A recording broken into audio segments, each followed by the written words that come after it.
Oh, flipped me there. Evening, guys and gals. Welcome along to a special episode, a rewind episode that we've decided to do because of the break. We're going to go into season 2011-2012. It was Lennon's first league title as manager, and it was the first of our second 9 in a row. But we'll get into it just shortly, but I'm going to pass you over to Stephen there. Oh, well, in fact, first of all, how are you getting on? All good, man. All good. Looking forward to going down a wee bit of memory lane, talking about some players that brings a wee bit of joy to the face, like the line. So looking forward to getting cracked in, like. Franny, yourself? Wee bit tired, mate. Running a bit daft, trying to get things sorted for Sunday for work, but looking forward to this. Especially when you leave your laptop in the van and forget it. Multi-sat you already, Ross. Aye. Monty, you try and do this. That's why we all drink. You can slag me all you want. You sit and do this, then come back to me. Take it before we started doing this podcast. Aye, I know. That's very true. Very true. But aye, listen, Stephen, go into the Beer 52 stuff before we get it underway. Well, as you know, the good stuff, as we like to call it, Beer 52, our show sponsors, have kindly sent out another package to the Endless Celts headquarters away over here in Ireland, even though mostly it was in Scotland, but I'll take it. And inside this package of amazement, I mean, to be fair, you get a wee leaflet telling you what beers you get, so that's good. I mean, it's all different. You get 8 different kinds from all across the world. I'll bring in a few. And I got slagged last time for trying to pronounce it, but I'll try it. So this is Kulst. I think that's German. I would just say Kulst, Kulst. yeah. I'm trying to put I wouldn't pronounce it in there, whether there's one there. And then us Irish like to put things with another. And then there's 2 Tribes, Campfire, again, all these lovely beers. We're going through the sweets. Jerry Cinnamon goes to Hollywood. Pizzeria Bites. Pizzeria Bites. Come on with your beer. Maybe snack on the go. If you're looking some roasted beans, they're here too. It's roasted a few beans in my day. Tell me you've got a magazine, a few beans, you are bing. And then look at this to go with the show. A nice green beer, Chiron. Look at that. Look at that. Again, putting the accent on for it. I think it's Chiron.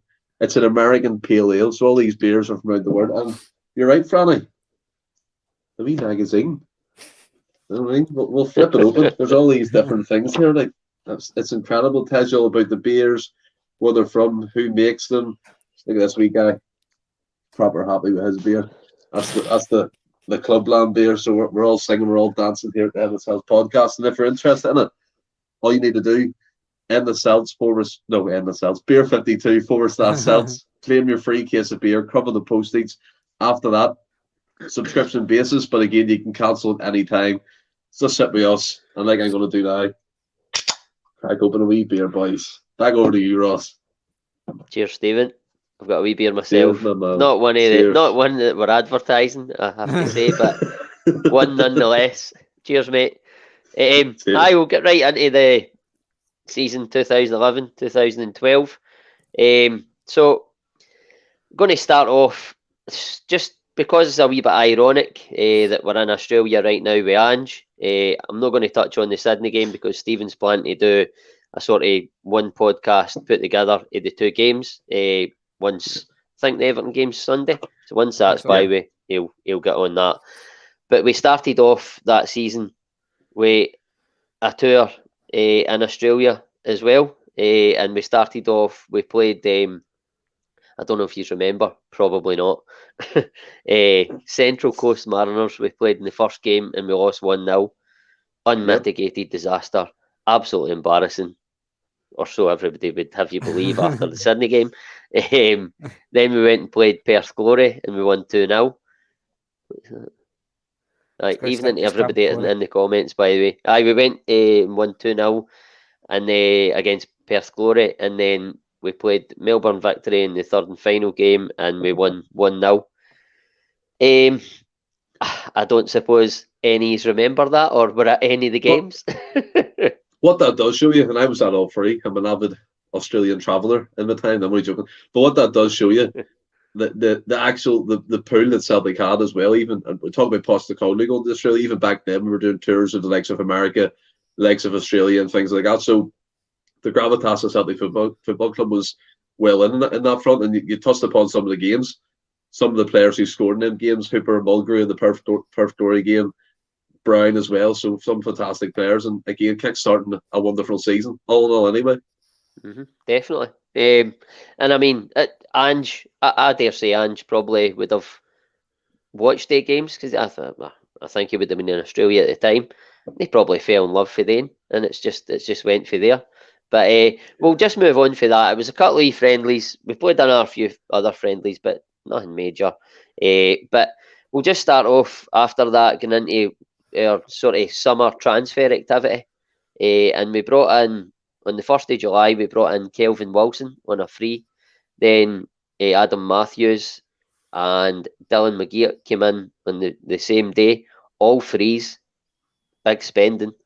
The 9th of July, we brought in a certain Victor Wanyama for a snap at £900,000.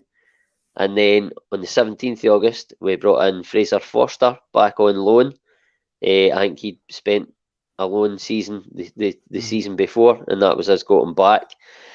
A wee bit further in, nearer the end of the window, we brought in the infamous Bangura for 2.2 million. The biggest spend, the biggest outlay in one player in that window.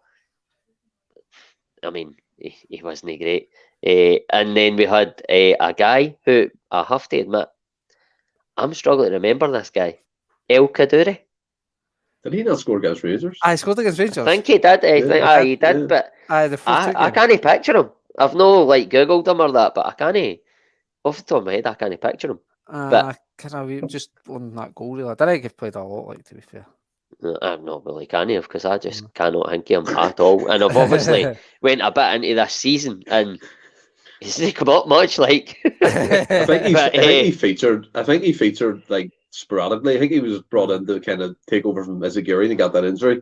And then when he came back, he was popped away again. So that's why probably it's a bit hazy. I was going to come on to the Izagiri injury a bit later, just briefly, but I didn't realise, that's quite good knowledge, Stephen. I didn't realise that he was brought in because of that, but it does make sense.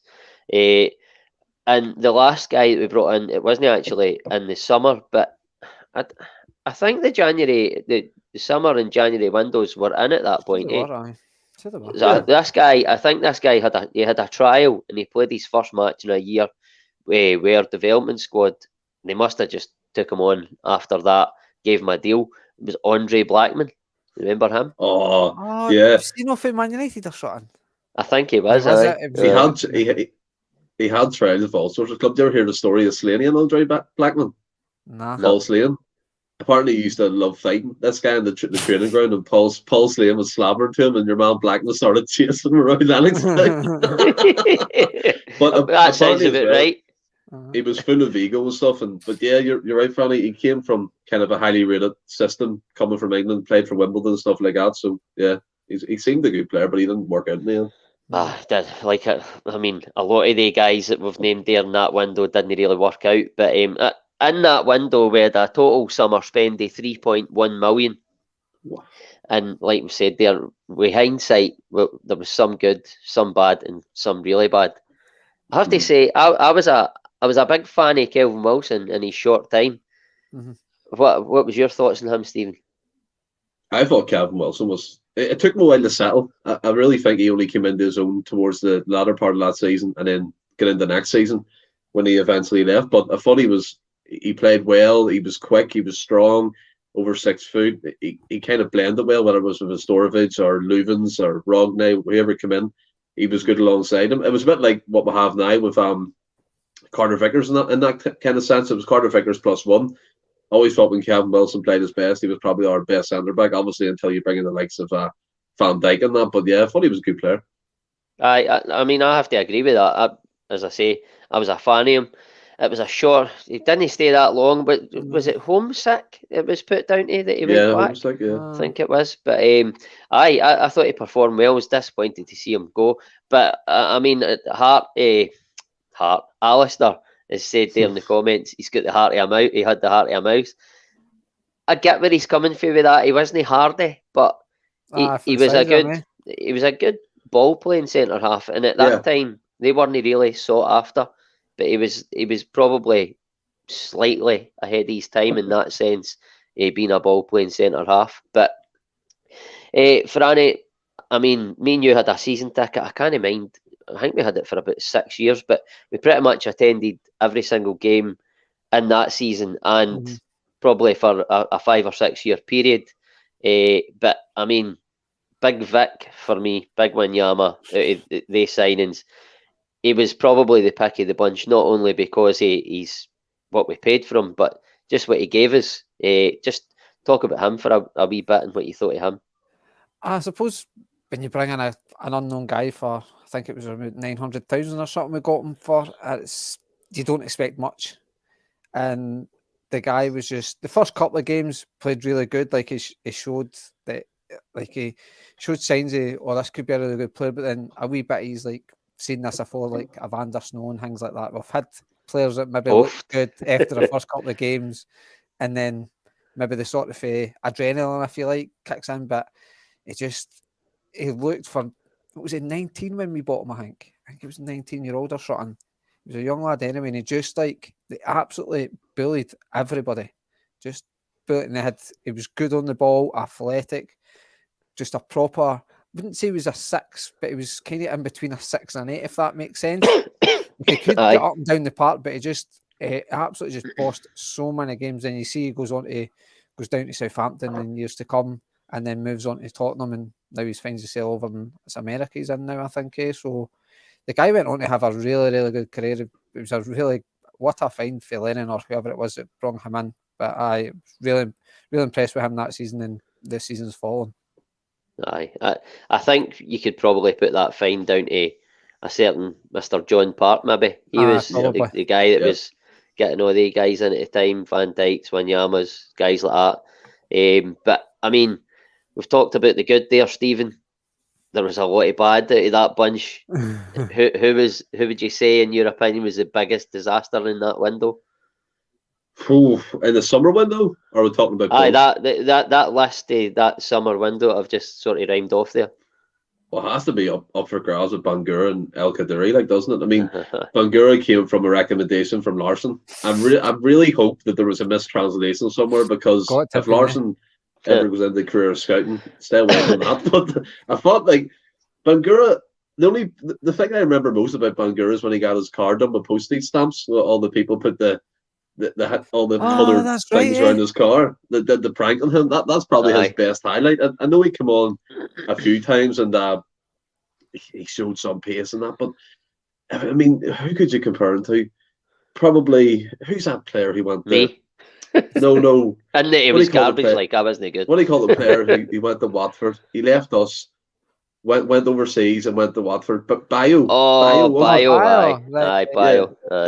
A bit like Bio in that sense, where they have the profile and physicality, and they look like they can probably do a job for us, but just come in and flapped. And then El Kadiri again, although it was a loan, coming in from Dynamo Kiev, international player, you're expecting more, but didn't really deliver. And I thought he was hopeless, to be honest. And you look at that transfer window, and you say a net spend of 3.2 million. That's a trend that continues throughout Celtic's history in the transfer windows. We need to get away from that. It's shocking that a club of our stature can go through a summer transfer window and only spend 3.2 million. It's actually quite embarrassing when you say it like that. But I mean, in fairness, they spent when Postecoglou came in, they've spent a lot more than 3.1 million. You would say over the piece, they've invested quite well recently. But I mean, that is not a big outlay when I think before that season kicked off, I don't think they'd won the league title for 4 years. It's not a big outlay when you're trying to get a league title, but you're playing against a strong Rangers who were, obviously we'll touch on it later, who weren't far away from their imminent death. But touching on the outs, Lennon, obviously it was his first full season in charge. He had a good bit of a clear out. I think 26 players he got rid of, either released or sold, loaned out. There was 26 players for the 1st of July to the 1st of December. I'll no name them all. what's the point? Some of them you probably know you've heard of, but the main sort of, or the higher profile, if you like. Weirdly, I'm going to start with Paul McGowan because he wasn't high profile, but he was a first team player under Tony Mowbray. But there was Paul McGowan, a free, Freddie Ljungberg, free, Andreas Hinkel, who you would probably say was only released more because he was about at the done stage. Ben Hutchinson, mind him. Yes, a striker. A striker. Got him for Borough. Absolute garbage. A free. Niall McGinn, he got loaned out. He was not bad. He was okay. I can just remember being at Alfred Boruc's dinner. Me and Nicola were in the sort of line waiting to get your picture taken with Boruc, and there was just this lassie behind us. Because it was obviously the season before when it broke in. She was going, "All right, Niall," on the phone, and she kept on saying Niall, Niall, and then said Niall McGinn. It was like Nicola just was like, "I would Ken, you're meeting up with Niall McGinn. Just shut up." Fuck off. You dropped there. I think he'd had about 3 games by this point or something. Aye. Not really a big name. He was decent, like, wasn't he? He was all right. He was just quick and direct, and that was really it. I think he came in around about the same time as Paddy McCourt, who, by the way, didn't he have an amazing run of games constantly in the team? But I always felt that McGinn was always a wee bit in his shadow, even though because they were both Northern Irish, they were both what you perceived to be tricky. Paddy McCourt was a far more trickier player. If Paddy McCourt was fit and stayed fit, he would have been incredible. Mm-hmm. Oh, aye, absolutely. He was an outstanding footballer, but just mental. Loved the cigarettes. Loved the lifestyle. And by the way, that takes me on quite fittingly to the next player that we loaned out, Efran Juarez. Oh, we had him for about 2 minutes. I know. He was amazing. He had an amazing World Cup with Mexico. Came to Celtic. 4 million or something as well. Aye. And he started off, first couple of games, he done quite well. And you were, got a player here. And then I think they went on like a pre-season tour or something, and you never seen him again. I love his boots. I thought his boots were class. I can't mind these boots. But like the orange tees. And then the fucking I remember watching the World Cup, and I remember around about that time he was linked to us, and I thought it was a joke. Like, you're never going to get a player coming from Mexico. I'm sure I had like a ridiculous World Cup. He was fantastic. He was brilliant. Mm-hmm. And he came to us and just went like a Carlos Pena for Rangers, just went up the shoot, and that was him done. Something happened on I can't remember. I don't know if somebody will remember in the comments. Maybe remind us. Something happened in one of these pre-season tours, or they went away somewhere. He was up to no good. Something like it. I can't mind exactly, but I'm sure somebody in the comments will remind us. If you know, fire in. But he was loaned out. He'll ken. I knew he was in the comments. I was talking to him directly.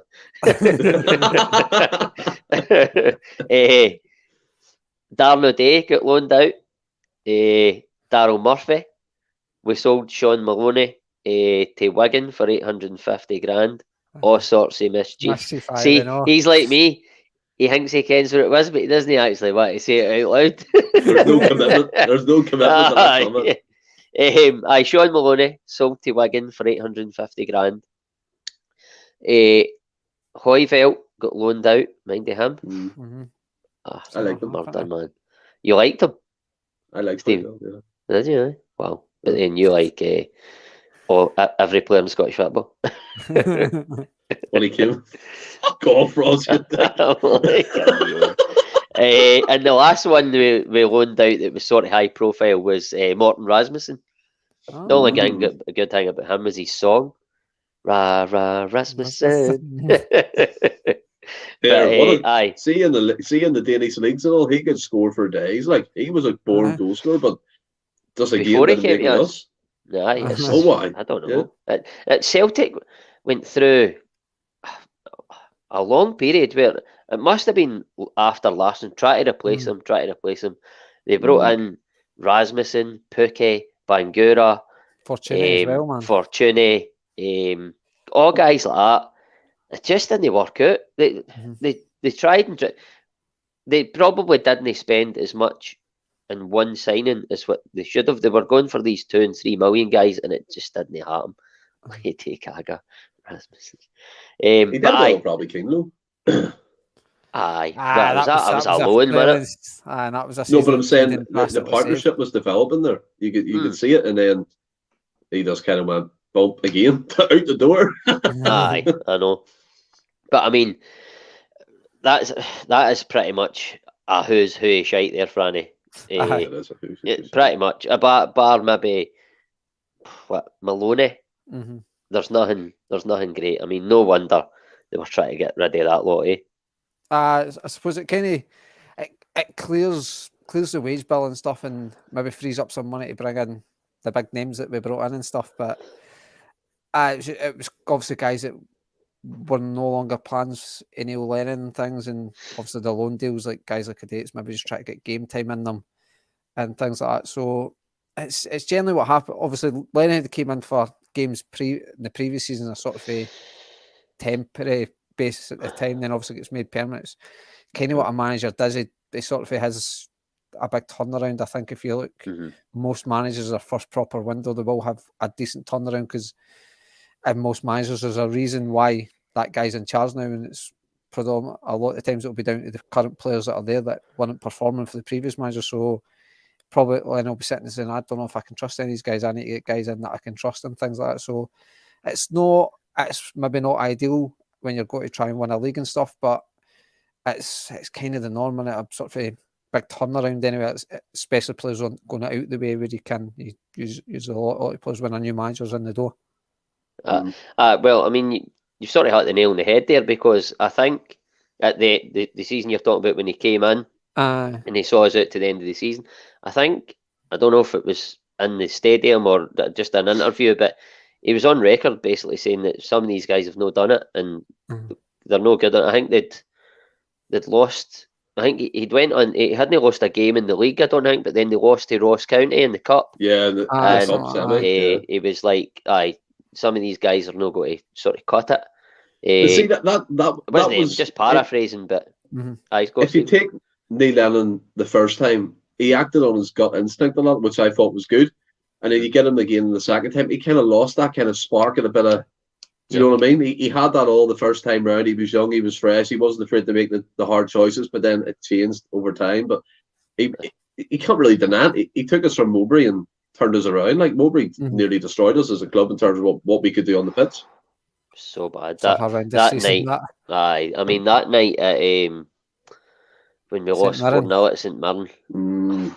I never seen that. I never watched the game I'm sure live. We were anyway. At a gig that. I'm sure we were at the Cortinas, and again, it's coming through, and some folk are saying it's fucking 1-0. It's doing. You're like, what? Oh man, it was so bad. I was glad I wasn't watching it, but I was more glad when he was let go. I think it was maybe the next day, but no, a fourth time. Mowbray brought in the huddle and stuff like that, but it just never worked out for him as a manager. And his favourite line was, just take it in the chin and move on. No, Tony, didn't he take it in the chin? Take something about this. We're garbage. Yeah, but I hated that line. Fucking hated it. Aye, just take it in the chin. What are you talking about? Like, you need to fucking say something. Well, I mean, you don't get to slag people's appearance when they're not here to defend themselves. That's out of order. He would just say he takes up the chin and he moves on. So aye, I like it, Stephen. But so that was us. The window was done, and we've bolstered the squad, and we're going into the Sion game, the qualifier for the Europa League. We've bolstered before the Sion game. The players that we'd got in were Wilson, Matthews, McGeoch, which not really of note. He wasn't going to be a first team player. We got him for Rangers. Wanyama and Forster batting goals. So the squad's bolstered. are feeling pretty positive, you would have to say. But then we go and draw 0-0 at home against Sion in the first leg. It's not the best start, Stephen, is it?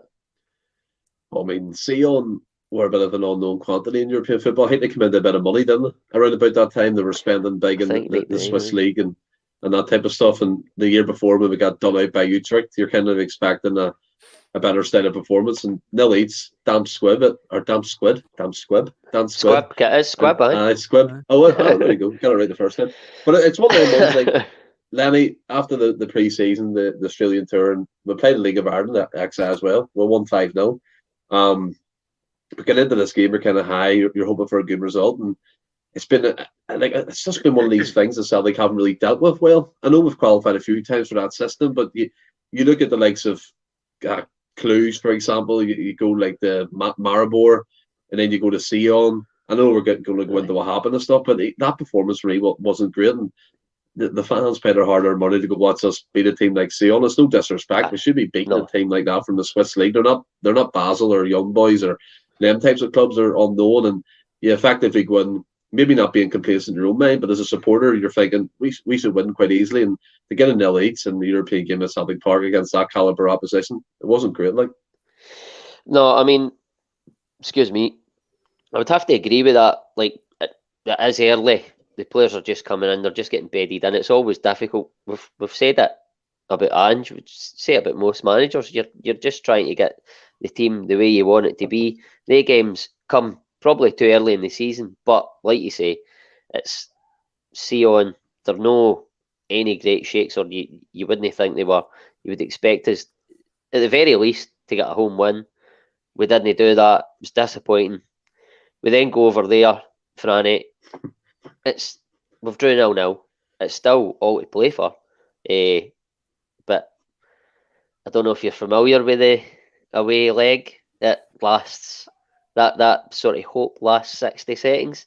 Majstorovic gives away a penalty and gets sent off, and it's a superb start, and it's pretty much a disaster again.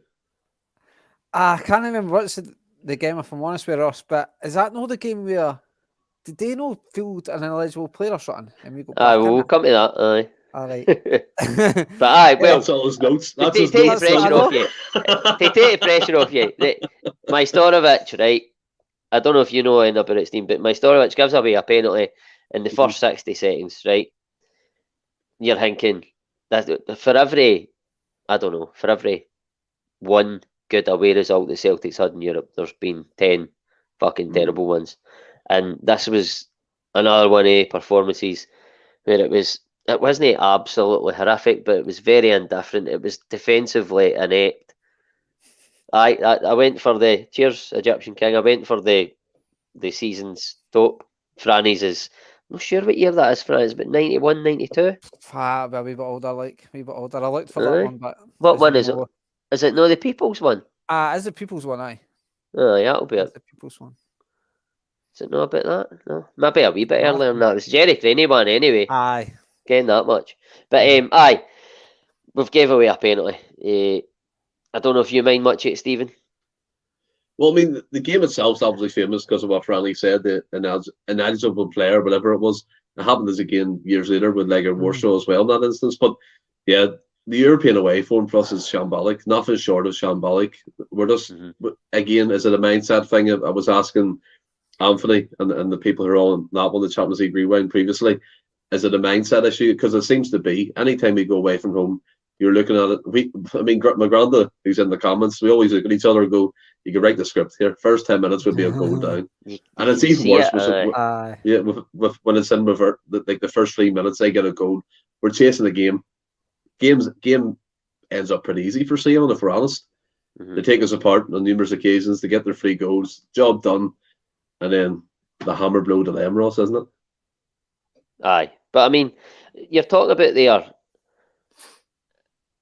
You can see the way it's going to go. Celtic have down the years have so many of the similar types of away performances where they concede like 3 goals, and I know Celtic conceded 3 goals at Leipzig this season, and they didn't play that well that night. But even in that game, it wasn't for me similar to games like that Sion one where you could just feel it, like they were all over the place kind of thing. It was a lot more control to the way Celtic played this year, and that's why I'm a bit more positive this year off the back of games like this. I mean, we go down 1-0 early doors to the penalty. We're down to 10 men. It's difficult, but we stay in the game. Credit to them. To 62 minutes, and then Sion they got another goal. It's a free kick, an indirect free kick, and they obviously play it short. We just didn't react to it, and then I can't mind to it as it gets out.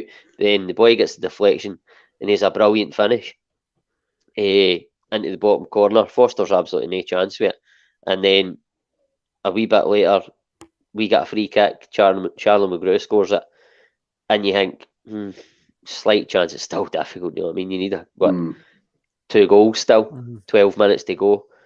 But then, just what we're talking about, you think, right, well, you've gave yourself a chance, try and put them under pressure, and then Key gets robbed in his own half. Like, no pressure. Well, I say no pressure, he got robbed, but it's like, it was no difficult. Just find your keeper, make a decision. He gets robbed, and with about 8 or 9 minutes to go, we've just sort of got back into the game. 3 minutes later, the game's away again. It's just Celtic all over the black, and it's really, really annoying. But aye, like you said, they get beat 3-1, they're out, but then the lifeline, I mean, I think everybody knows, Sion fielded ineligible players. They get excluded for the competition. Celtic were awarded 2 3-0 wins, and they took a place in the group stage.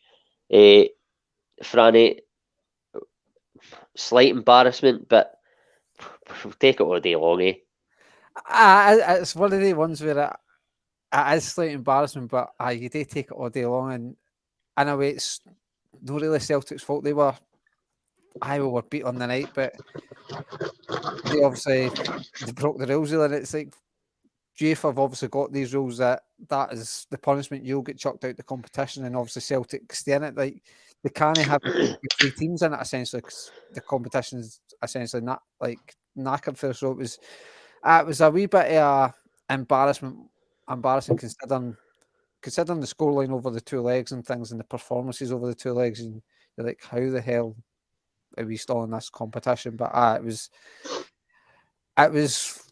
wasn't nice. It was a weird one. It was a weird way to qualify it. So let's say that. It definitely was, but like you say, there's a tinge of embarrassment to it, but they have to put them out because they've broke the rules, and it just brings the whole competition into disrepute. Sorry. But it's not the way you want to do it. You want to win the game, but they get that lifeline, and Stephen, they subsequently go into the draw, and we end up with a really quite a good group. Atletico Madrid, who were the eventual winners, which Phil saying the Sion chairman was told in advance by UEFA not to play these players due to them being signed under an embargo. He just said nah. By the way, he's got some memory, by the way. I knew that they were fielded ineligible players. Didn't know all that. He's got like 12 screens up. This is no nostalgia. You're putting me under pressure. This is nostalgia. I think Phil's just Google, man. He is like, But so the draw for the Europa League, we end up with Atletico Madrid, the eventual winners. The Italian side, Udinese and Rennes. It's a quite a good draw in terms of like household names. For certainly for the secondary European competition. But we began the campaign with a 2-0 defeat in Madrid, and then a 1-1 home draw with Udinese and 1-1 in France. But which, if memory serves me right, we probably should have won. Where have we heard that before, Stephen?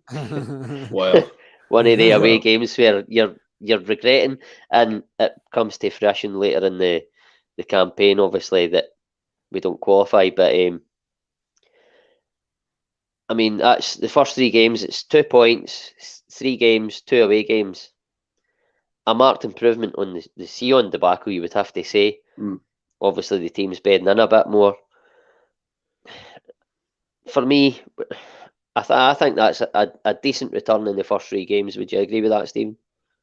I mean, to go back to what you said about the whole Sion thing and embarrassment, for me it is an embarrassment because we was beating a team like Sion and they kind of get a hand-me-down and get that free on a default. It doesn't sit well with me. I know we'll have to take it because it's in the rules of UEFA or FIFA or whoever's doing it.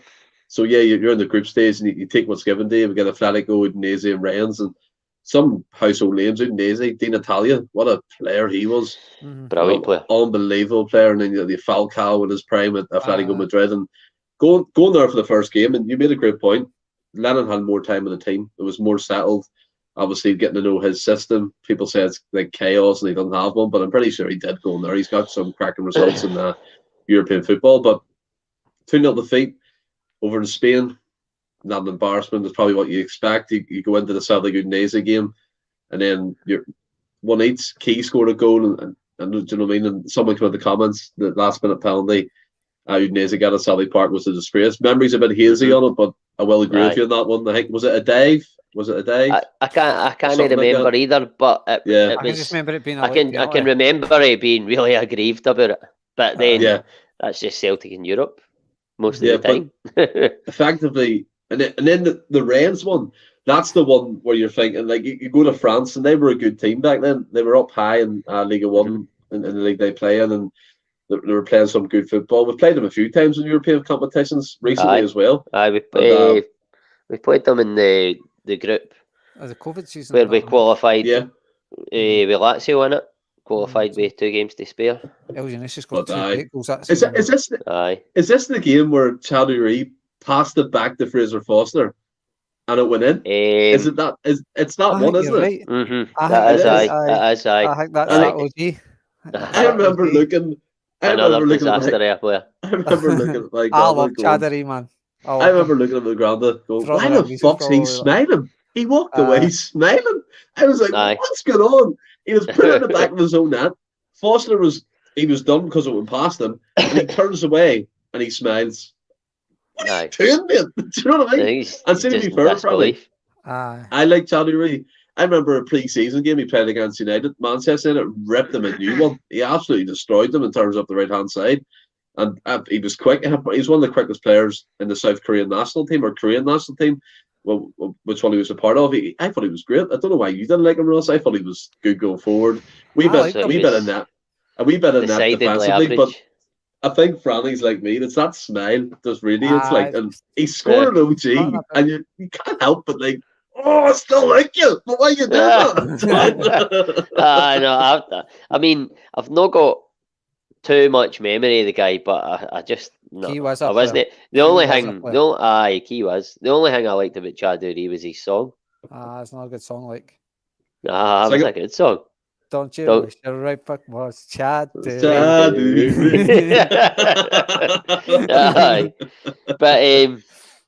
But no, I wasn't. I have to say, I wasn't a fan of him. But so the first 3 games, it's no bad. You're still in the group. So all you can ask for, really. But it's all to play for. We should have won in France. We play them back to back. We get them back to Parkhead, and we got a big 3-1 victory at home. And then we play Atletico and we lose 1-0, which I think Udinese had beat Atletico 2-0 at one stage of the group. So I think that was the killer. We had to take something off of Atletico at some point because they had, and we didn't do that. Which meant we had to go to Italy and win against Udinese. And we took the lead in 29 minutes through Gary Hooper. But that man you were talking about, Stephen, Di Natale, he comes up with a goal and equalises right on half time. And Franny, again, we've done well, but it's glorious failure. I felt over the piece we gave a decent account of ourselves, but once again, it's glorious failure. It's just, that is, like Stephen said, it's the glorious failure. Like, obviously conceding a goal at just on half time, it's like moments in games where it's sort of said that it's the worst time to concede, or it's the best time to score, whatever way you want to look at it. And I think just the Udinese one, it was, you go in at half time 1-0 up, it's a total different conversation you're having in that dressing room, but then you're going in 1-1, Udinese's going with their tails up and we're going a wee bit deflated. You're like, well, we've actually put a lot into this half and we're getting rewarded for it right now. That's the first, maybe Lennon was breaking the game down into moments and stuff and saying, doesn't surprise me. And so he's probably said that's the first part of that. The game plan done and dusted, but then obviously Di Natale comes up with that goal just on half time, and Lennon's then got to say to the players, like, let's go, we need to go again, let's stick to the game plan. But it was always going to be difficult over there to get the result we need. When you consider our away record, it shouldn't have come in as a surprise that we didn't manage to get that result. See, to be fair as well, I always remember that the Udinese stadium was just weird. Watching it on the TV, it was a big, like, the circle shape, the running track round it, the pitch was in the middle. A lot of stadiums in Italy like that, but aren't they? And they are. But it was one of the first times I actually seen it live on TV. You know, when you're watching Celtic play and you're like, wow, this is incredible watching. I remember Di Natale getting that goal, and it's just like, wow. But you have to appreciate, right? We always say we play against world-class players. In this group, we actually did when their careers actually went on a bit. Di Natale was a legend at Udinese. Turan went to Barcelona. Atletico Madrid, he was an absolute baller. And then you get Falcao, who was in his prime of his life back then as well. So, like, we played against some world-class talent, and probably more so to what we played against in this year's campaign. We're not obviously going over our own ground here, but what I'm saying is, you looked at the whole upward scale and the trend, and it's like, would Mudryk for Shakhtar Donetsk be a world-class talent in these types of things? I don't think so, to be honest. But I think he will be. I think he will be. No, but what I'm saying is, but what I'm saying is, you look at the likes of Di Natale, you look like Falcao, you look at the likes of Turan. The name, in the Europa League group, by the way, not a Champions League group. In the Europa League group, we were playing these. And in the Champions League group, we're saying Mudryk, he will be world class, obviously, but I'm saying now that if you put these names against each other, there's only one eventual winner there, and it's just incredible to think about some of the players that we've actually played against. But then you call it failure, but then you rhyme off the guys that you've said there in the teams. They're very good teams. There's not many teams go to Italy and get a victory. We very nearly did, and we've played a top Spanish team, a top Italian team, and a top French team. They're maybe not the French league, but the other two are in the top 5 leagues in the world. I would even argue maybe the French league is in the top 5, maybe very close to it. So we're good sides, and I think we got 6 points, which is not too bad when you consider that Udinese got 9. So you weren't too far off it. Had we got the victory, we would have topped Udinese. We were very close, but we didn't do it. I think the one that if we won against Udinese at Celtic Park, we would have been in by chance. That was what killed us as well. It's these wee fine margins. Fine margins. Sometimes maybe you feel like that because you're a Celtic fan, but I always feel like a lot of big decisions go against Celtic in Europe, and probably teams like your Marwells and that will say that about them when they're playing Celtic, and it's probably right. You maybe don't notice anyway. No, well, aye. Well, anyway, let's be fair. We're not going to imaginary VAR boxes, Ronnie, but I know what you're getting at. But that's moving on for that. It was we gave a good account of ourselves, but in the end, it was an unsuccessful group stage campaign. Not one that Lennon, you would have to say, was accustomed to over the piece. Fine margin off refereeing. Aye, but it's happened down the years. The Udinese one, the one in Juventus, even a couple that we got, or at least one of them that we got against us in Madrid. But is it the way they're implying the handball round now? We're going over all ground, but I have to admit, right? And you know what I mean? I think Neil Lennon was a good European coach for us in the results, and you have to give him that. Results. Absolutely, we got some fantastic results under him. And I know when we first started the podcast, now we're wanting them out. But again, that's past now. You can kind of rest that. He's away, he's gone. But you can look back and think, he was decent for us in Europe. I would put him up against most Celtic managers in his record in European football. But pretty good. 100%. 100% agree with that. Couldn't agree more. But moving on to the league duties. Obviously, the campaign had started while that was going on. But we started off... against, who was it? We started off against Hibs at Easter Road and we won 2-0. Then with a 1-0 win Aberdeen, but that was when we lost your man Izagiri, alluded to earlier, Stephen. Yeah. A broken ankle. I think it Never put him out. Never the same. No, he wasn't. I totally agree with that. I think that put him out into like the new year.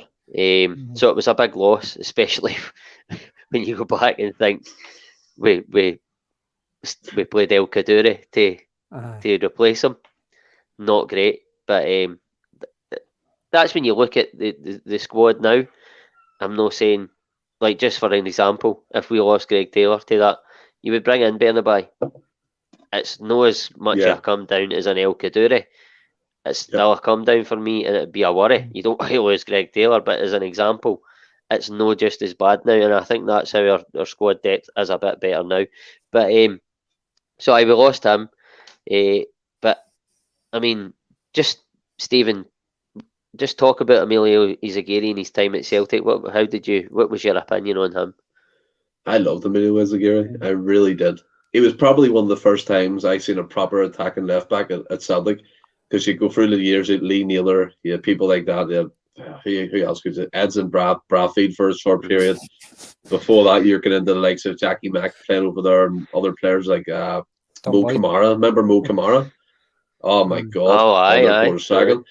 But Emilio Izagiri was fantastic when he first came, and Patrick McLaughlin alluded to it there. He said we could have sold him for funny money that pre-season because he had a stormer of a first campaign for us. And what I loved about him, you look at the fullback now, the byline, the whipping the ball in. He was doing that 10 years ago. He was doing that 2012, 2011, getting up and down. Do you know what I mean? Linking up the play, coming into midfield. Very skillful player as well. And he was probably, again, mentioned McGrandy here, because we both really liked Emilio Izagiri, and it was so sad to see him get that injury because he never came back the same. I know he came back again for a spell when he left and kind of see himself away from Celtic, but I thought he was incredible.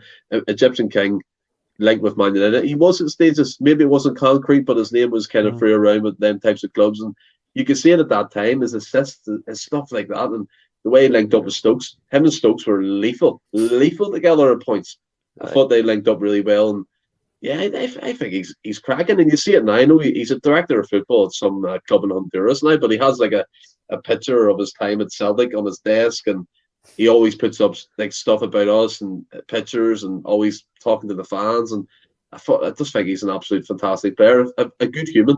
I know there was a lot of chat about Scott Brown and all getting at him, and he was like, no, Scott, no, because of his religion, he didn't believe in bad language and stuff like that. And no, he's trying to put a wee bit of fun, but he took it well, and he was one of the lads. And I just thought he was a cracking left back, Ross. He was. I mean, for me, you look at up to now, Greg Taylor, Kieran Tierney, Emilio Izagiri. I mean, you could rotate them three, couldn't you? That'd be a good choice to have at left back, all three of them.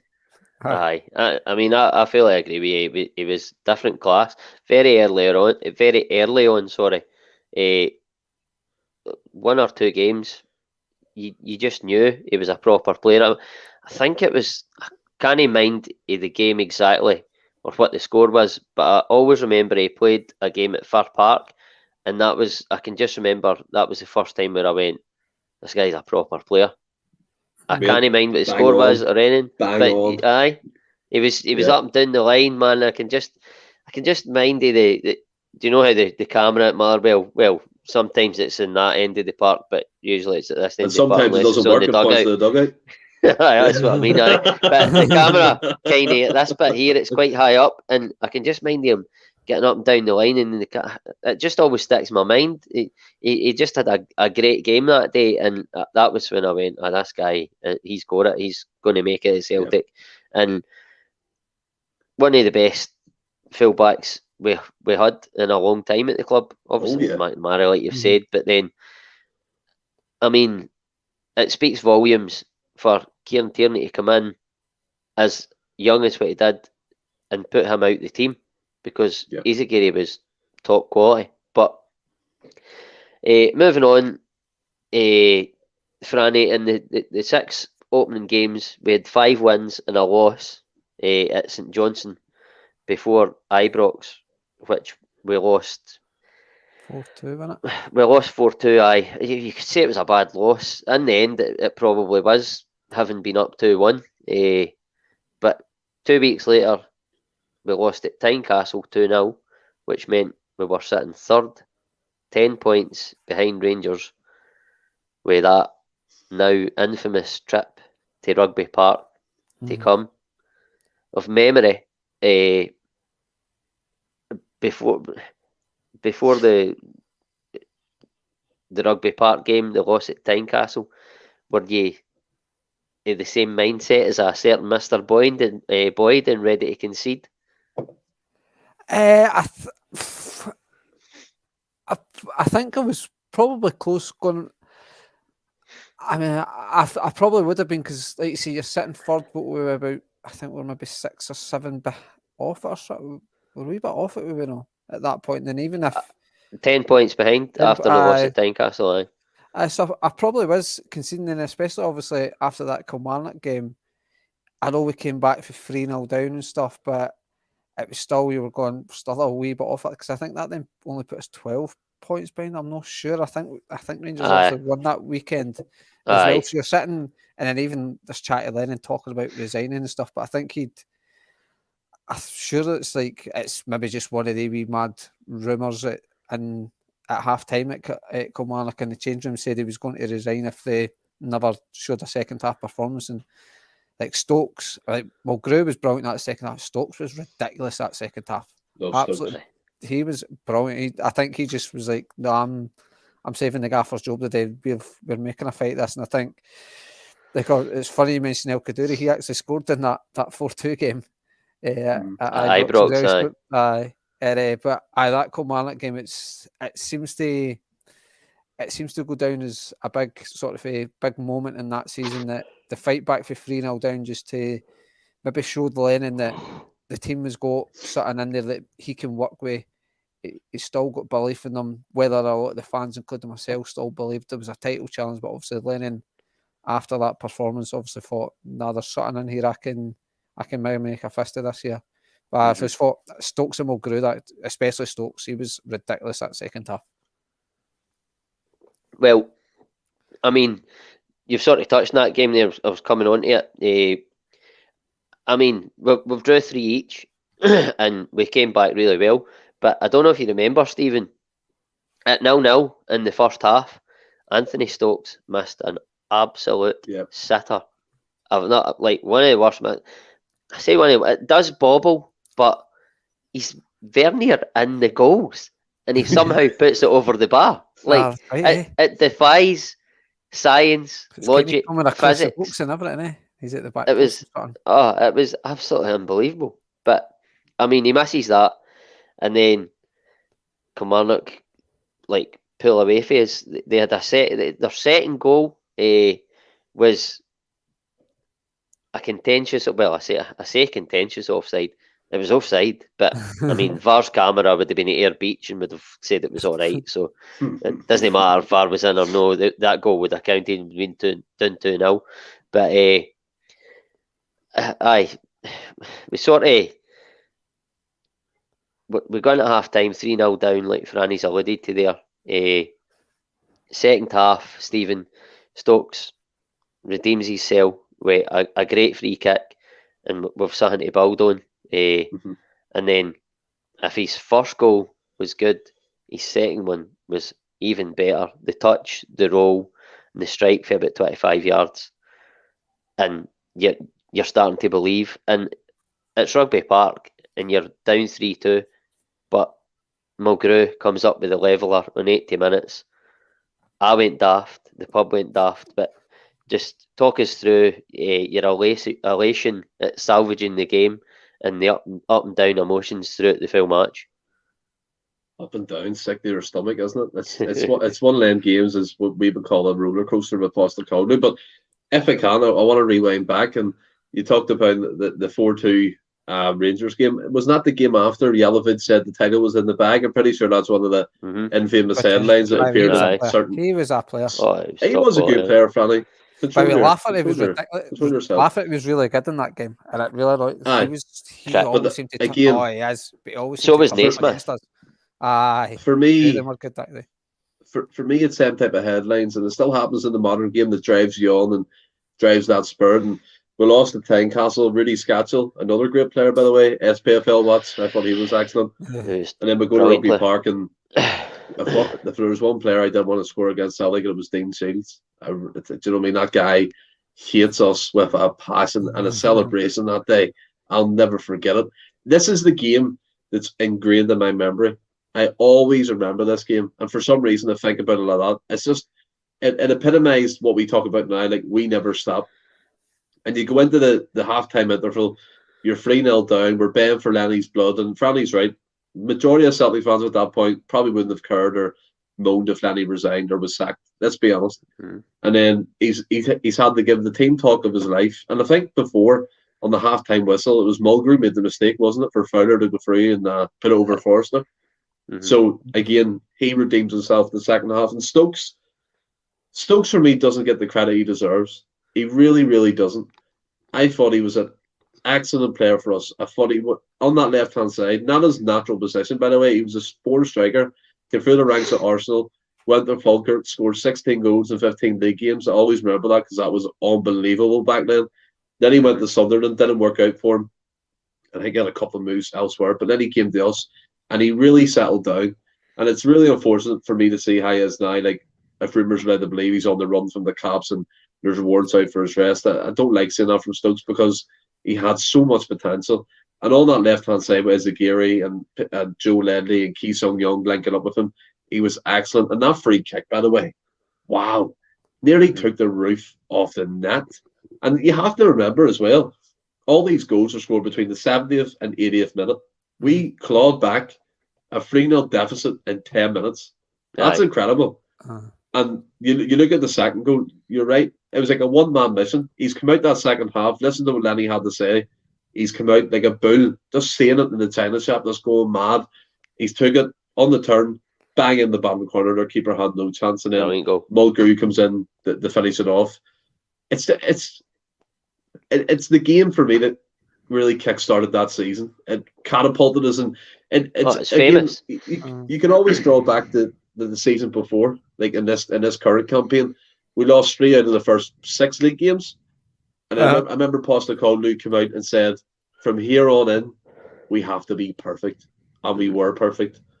And Lenny done the exact same thing. And credit to him for getting that team aroused enough. Aroused, what a word. To claw back the 3-0 deficit and actually do it for us and do it for supporters, because see from then on out, just incredible. It was. It was really, really good. Aye. Well, I mean, you've talked about that brilliantly there, and it sort of brings me on nicely to what you're talking about.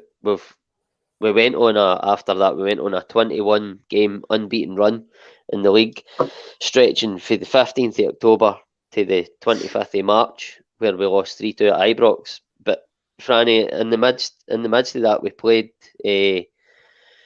Rangers at home on the 28th of December. I don't know what it is about us at home at night under the lights against the odds against them with an opportunity to go top, but we just seize it. A 15-point deficit overturned to go 2 points in front. How good? See when you actually say it like that, because the Kilmarnock game was obviously 8-9 games into the season. Then before the new year, albeit the last game before the year, you've actually turned that deficit, like say the 15-point deficit round, and now you're leading the league. And I can just remember being at the game that night, and that cross for Mulgrew, well, the corner, and then Joe Ledley just at the back post. His By the way, what a player this is what this top reminds me. I just think of Joe Ledley straight away. What a player he was. Really? Absolutely ridiculous. And it was just a bullet ahead at the back post. It was just one of the ones where he was getting that ball just right at the back post, and I felt, and it just felt like a game after that. Celtic believed it.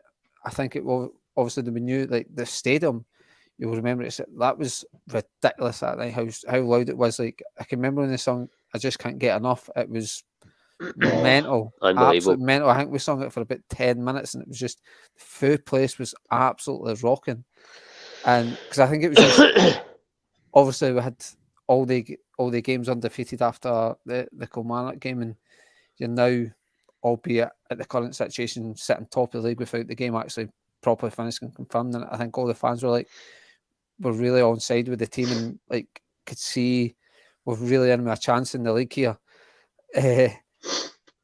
But it's one of the best atmospheres I can remember at Celtic Park. Then obviously we came home into the pub, into the commercial, and it was what a day that was. What a day. Didn't Joe Ledley, didn't he dink the keeper?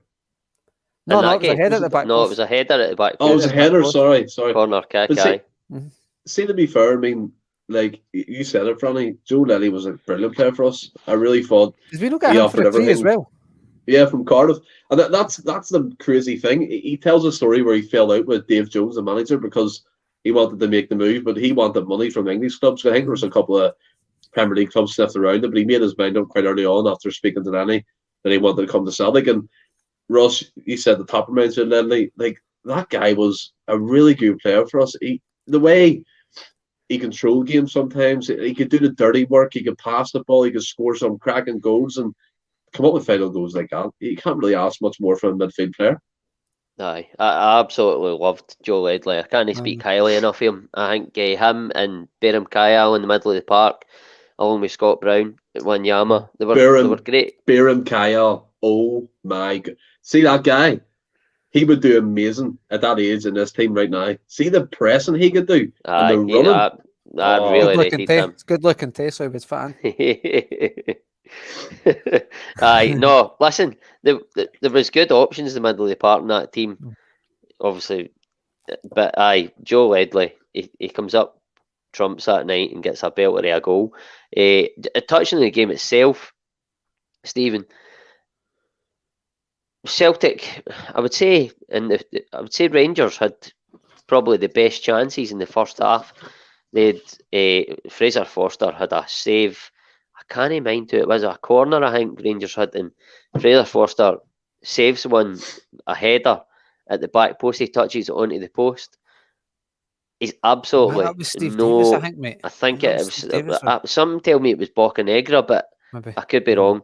But regardless, whoever headed it, unbelievable save, absolutely unbelievable.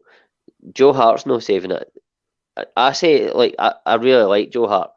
I said at the time when Forster was there, he should have been playing in the England squad before Joe Hart. I agree. Fraser Forster was a better goalkeeper than Joe Hart for me. Yeah. And I love Joe Hart and I love what he's done at Celtic, but for me, all day long. But for some reason, his face didn't fit. But back to the game, he's made that unbelievable save. Rangers have had the best two chances, but you would have to say Celtic controlled the first half. Second half, obviously we get the goal, and we sort of control the game. Rangers, they don't go into their shell, but they never really threatened Celtic again after that. But just sort of, I don't know where you watched it or that, Stephen, but if you talk about where you were, we watched it. Obviously, we've overturned that 15-point deficit. Just your emotion, where you were, any memories you've got of that night. I mean, to be fair, you know, every game I watch in Magranda, it's religious. I mean, every game I watch it. It's back then, like, you're used to title races, and it's going to sound a wee bit cheeky of me to say we're not used to it so much now because we kind of win it every other year. But you know what I'm saying. But back then, you're engrossed in that title race, that like, are they dropping points, or are we going ahead, or that type of thing. And the likes of the game against Rangers, Ledley, there, and Fraser Foster, by the way, bit of an enigma, coming back again for the second loan spell, and then a third one, and he didn't stay when he had the chance. I don't get that, but he's second choice now at Spurs. If that's what he wants to be, that's what he wants to be. But I totally agree. I think, like, for me, in terms of goalkeeping, shot stopping, presence, he taps hard all day. I think for me, didn't they call him the wall for nothing? Exactly. I mean, Lionel Messi kind of give them that, and so did the Spanish press. And you're not getting them kind of, do you know what I mean? Not getting that kind of a praise from them types of people for no reason. But I think you look back at his importance to the team, the saves he made at certain points, Bocanegra header, and Rangers. You feel that you have to remember they had the know-how back then. They had McCulloch, they had Naismith, they had Stephen Davis, they had Lee Wallace, they had Bocanegra, they had Alan McGregor, and that's people who knew how to get things over the line. Not so much of us because we were chasing the league title, and it was virtually a brand new team that Neil Lennon put together. And they come away after that Kilmarnock game and go on that run of victories, run of games unbeaten. We take them to Celtic Park, we turn them over. And yeah, you're right. At the start of the game, they probably had the better chances. But when we've seen it, when you believe in what you're doing, when you believe in your teammates beside you, anything's possible in regards to what Celtic can do. And overturning that in 15-point turnaround, that's incredible. Any manager who does that, that's an unbelievable achievement. If Postecoglou had done it, for example, we would be praising him to the end of the earth. And Neil Lennon should be the exact same thing. We done that. We didn't look back. And I like the fact that you pointed out Biram Kayal as well. His importance to the team was really underestimated, in my opinion. Joe Ledley, another cracking player. Scott Brown, just the captain, being fresh. You had James Forrest on the right, Mulgrew at left back. People like it was just a team that knew how to, like, just a workhorse team, gelled together and done the job for Lenny. And again, as you guys were at the game, you know more than me about the atmosphere. But watching it on TV, I can tell you one thing. Me and my granddad were fairly hugging each other and giving it 90, like, so it was incredible. Aye. I mean, just talking about the atmosphere, where me and Franny sat, it was about 10 feet for the Rangers fans. So, don't get me wrong, anytime you beat them, it was absolutely brilliant. You could go and you could hear every word. It was like sitting right next to them. But when you were losing, that wasn't so good either. So it was a great seat when you were winning, but it was also difficult when you weren't winning. But can I ask you a question?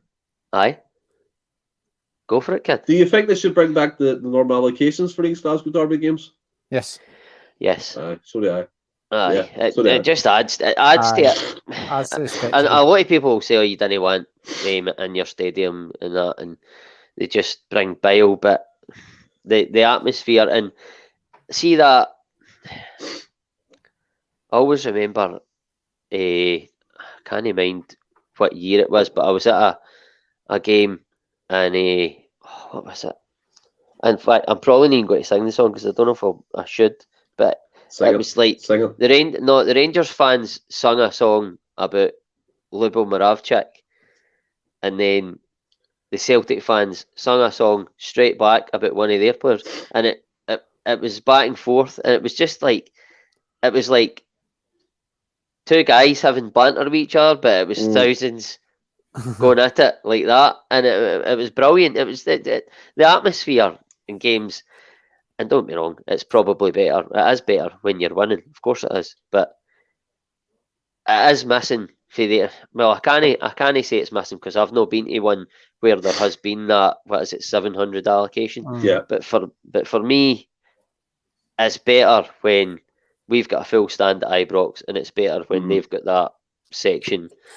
Whether it comes back, I don't know. But for me, in my opinion, it's better. What about you, Fry? No, I totally agree. I think, like you say, it adds to the spectacle, adds to the atmosphere. I love that hatred for during the game, and that I love it. I just think it adds. It totally adds to the whole occasion, the whole game, especially when. If you do get I suppose anyone is brilliant, but something a bit like the 1-0 that Joe Ledley goal and things like that, or the Venegura Hesselhink goal, ones where you maybe just snatch a victory, and that when they're all there, it's something just special about the days. It just everything feels a bit louder, and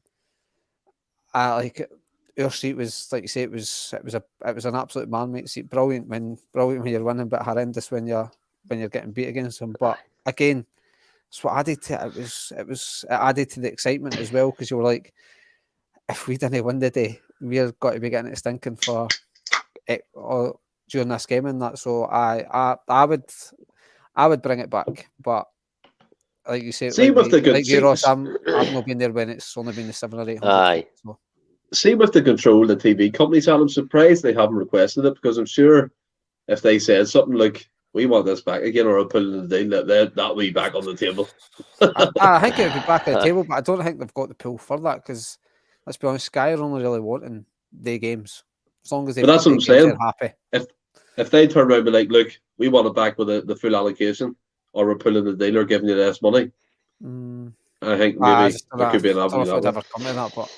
We should just let they do it regardless. You look at you look at the 3-0 game last year, like the fair, where it was all Celtic fans, how that looked on the telly and stuff, and like I think Sky will look at it and go, that was brilliant. So essentially, Sky's maybe looking at it going, you didn't need away fans in to make it look good. Yeah. Aye, I would agree with that. For the viewer on the telly, I don't think you need the fans, but for the spectacle and the atmosphere being at the actual game, in terms of a fan, I think it's a better spectacle, a better atmosphere if the full allocation's there. But listen, we could spend a wee while talking on that, or certainly Anthony and John could. But they could spend a whole podcast on that, like I could spend a whole podcast talking about that Jan Vennegoor of Hesselink last minute goal for it. Oh, could talk about that all night, man. It's unbelievable. But we're digressing. That isn't for this season. We'll move on, because we don't want it to be a 4-hour episode. I'm renowned for that, apparently. But so that game was 28th of December. We've overturned the deficit, and we got into the January window. Just touching on the guys we brought in, we only brought in 3 guys. The first guy we brought in, a certain Mr. Mikael Lustig, on a free, would you believe? Unbelievable bit of business. We free this season, did we know? I know. But then we brought in another guy here that I'm struggling to remember. Rabiu Ibrahim. Yes, I know about him. Is he not like a left winger? Is he not a left winger or something? I don't know. Stephen, if you know about him, Ibrahim, tell me about him, because I can't even find him. He was Nigerian, and he was listed among the top 30 wonder kids in the world, as usual. Been right on the Google today. No. Trust me. When we signed him back then, I was excited. I was excited because what I seen he could do. He was obviously high potential. That type of, you get him on a free, you sell him on. I think that's what they're trying to do. Let's be honest. But yeah, he was in the wonder kid section. He came from some good clubs and just didn't make the grade. I don't know if it's. See, you look at different managers, right? Postecoglou doesn't mind playing Kyogo, who we can admit is a bit slim in build, and likes of Maeda as well. Ibrahim was the same, kind of that build, that kind of stature. But he could take the ball in well, he could take people on, and he could drop into tight spaces. And I like what I seen of him. I think he played like 2 games for us coming off the bench, but I'm on about like YouTube clips, and when you go actually into him, he was one of them guys like Adu, like Freddie Adu, the American. He's named in Lee's list, and you expect the big things, and it just didn't happen. But yeah, I was excited, Franny. I didn't go on Google because I already know about him. It's I suppose in a sense he's like that. What's his name? The Australian boy that we brought in, who was a winger under Rodgers, I'm sure it was. Oh, Arzani. Arzani, yes. Yeah, a bit like him. He maybe know that, like he wasn't like thing to be the top player, but he was well thought of in Australia. Yeah. Came in, just didn't work out for him. But the third guy that we brought in, a loan deal, was Pavel Brozek, the striker, Polish striker, mind of him? Aye. What a player he was, eh? Oh my God. John Park. If you could actually picture your most stereotypical Polish guy, that was him, wasn't it? Oh, that was him. God. Yes, he's funny. Yes. 100% Bond villain. Don't care about anything. But did he not come from a Saraski recommendation?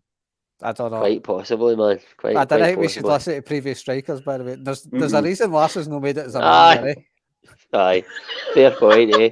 And Zarowski's no written him up. But aye, I mean, we can't talk about that guy coming in and no talk about him. Stephen, Mikael Lustig, we brought him in on a free. Little did we know how much of a legend he was going to be, and I think it's quite fitting for us to do a wee piece on him and talk about him as a Celtic player. Now that he's retired, just do a wee sort of tribute for him, and I'll come to you after Stephen Fran. You can talk about him as well. Is this to me? Yeah. Aye, go for it. Steve, yeah. I thought you said you'd come to me after there, sorry, but I thought Mikael Lustig coming in on a free, like you go back then, you're a bit like, it's free transfer, what can you expect? But he falls into that list of Swedish legends that we have playing for our club or did play. Mjällby, Larsson, Lustig, you can add them into it. Mastorovic, I'm always joking. But Lustig for me really bought into what Celtic meant. He took it from the get-go. He played for the Bads, he played for our club, and he loved every single second of it. And there's nothing more that I love seeing wee clips of him doing the wee piano thing in the gym in Lennoxtown and having a laugh for the players. And you take that away from him, you see the more serious side of him on the pitch and scoring at Ibrox, wasn't he? Scored that goal when he ran and he the 5-1 game. He was an incredible player. Let's be fair, like he wasn't full of any like fucking skills or tricks and that, but he could whip a ball in, he could defend, he could fill in at centre back. Stalwart. Yeah, he was an absolute stalwart. European football, I thought he was excellent.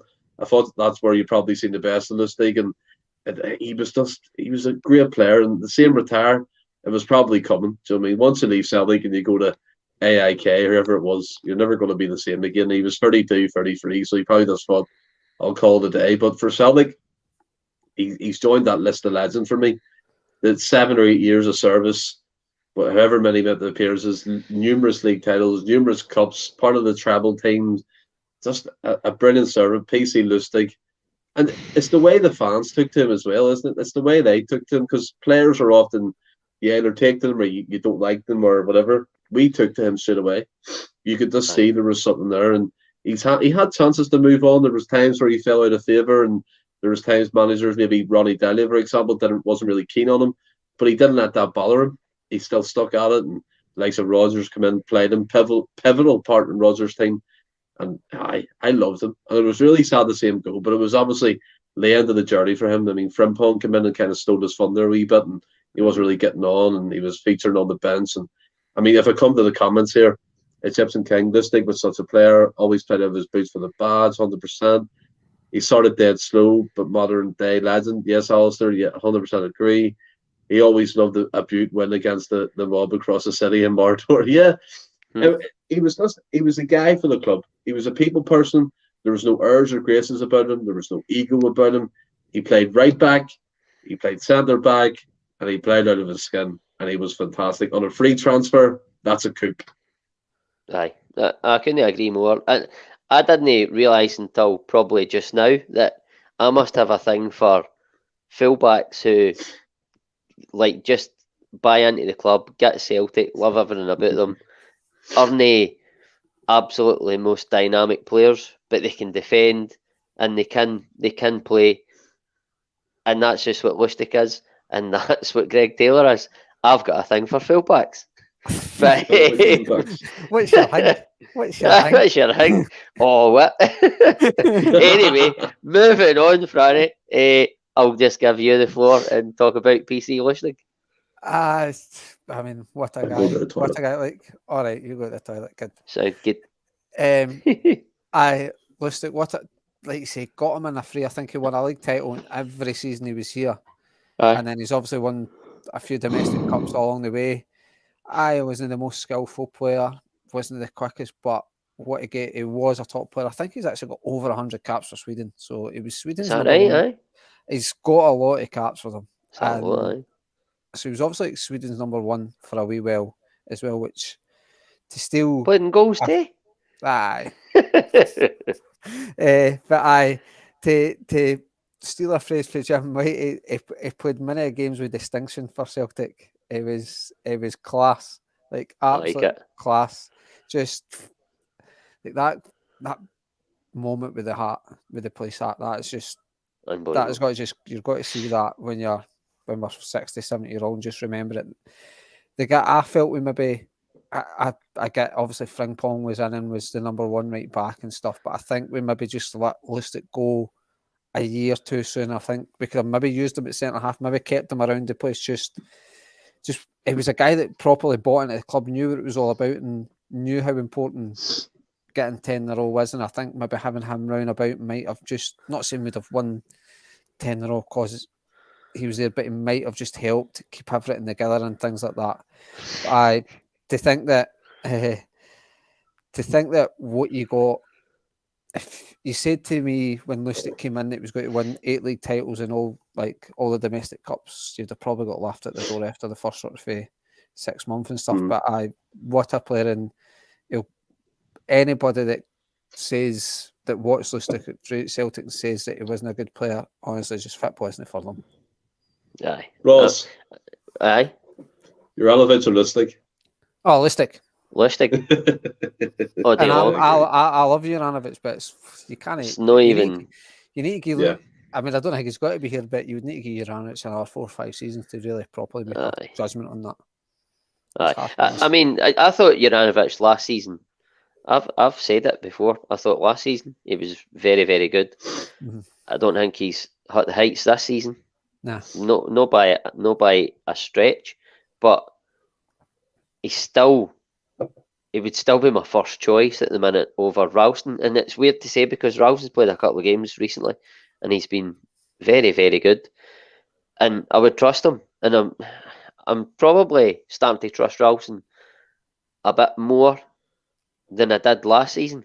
He worried me last season going up against, maybe it's because Ryan Kent's absolutely shite now, but he worried me going up against Ryan Kent last season. But listen, I don't know. There's rumours Juranovic going. Oh, he's going. He's going.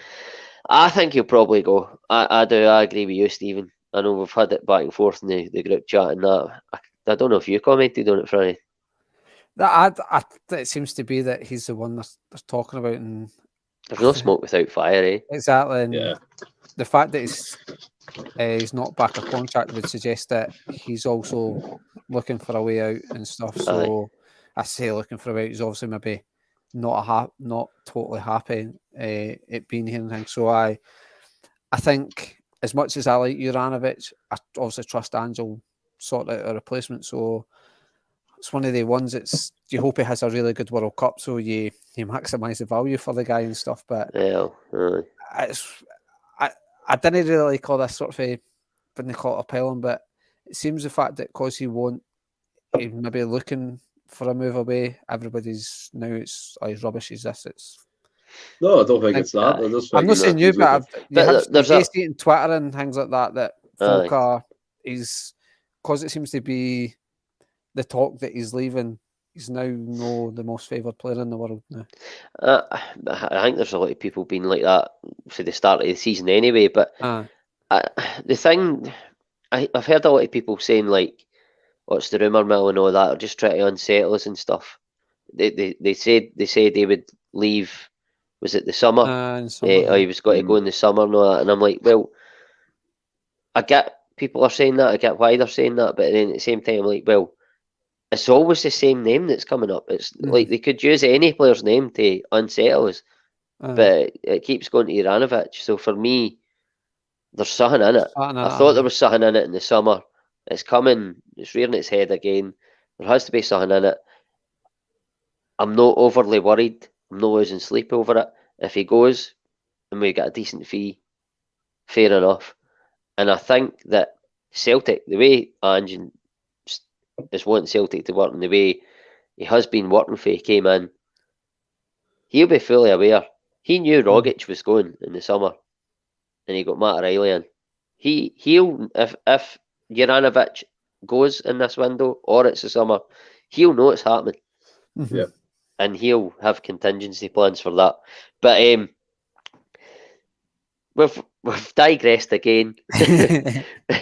We're in case MD's just joined us, we're doing a rewind for season 2011, 2012, and we're now up to the January window, and we'll move on to the outs, because we've just spoke about Lustig there. I just lost my place. I'm loving this. I'm loving this. So the outs was mostly youngsters out on loan, Franny.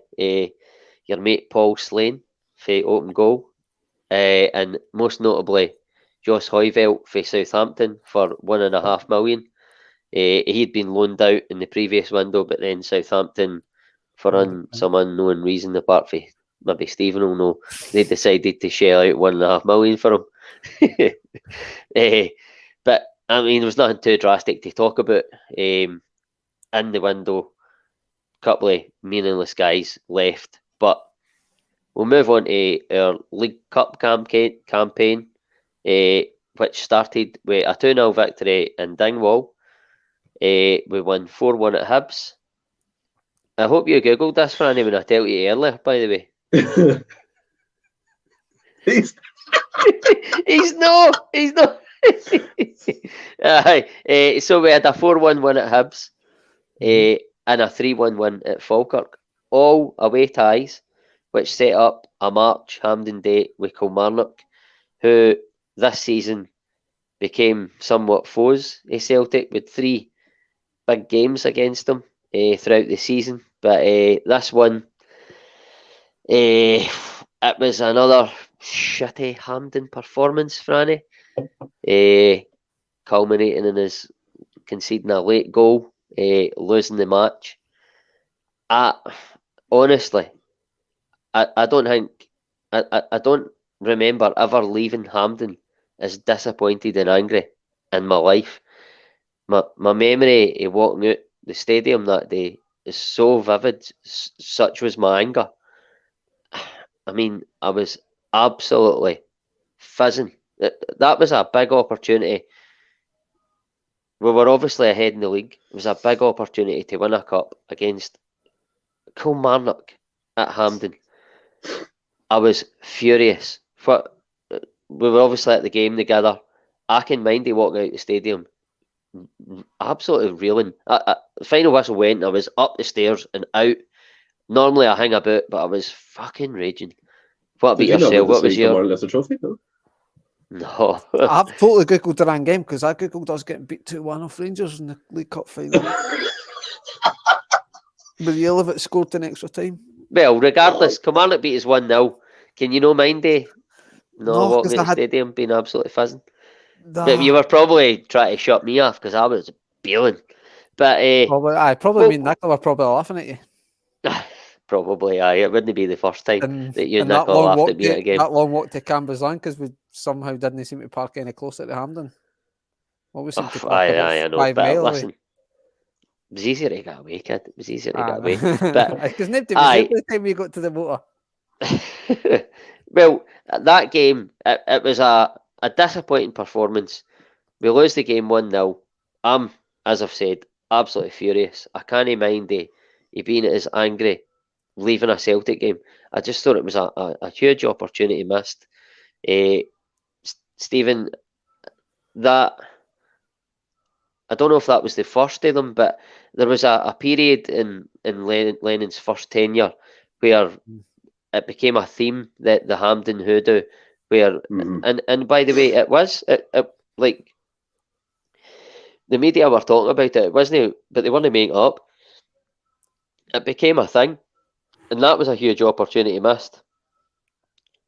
Can you mind much of that day and how you were feeling?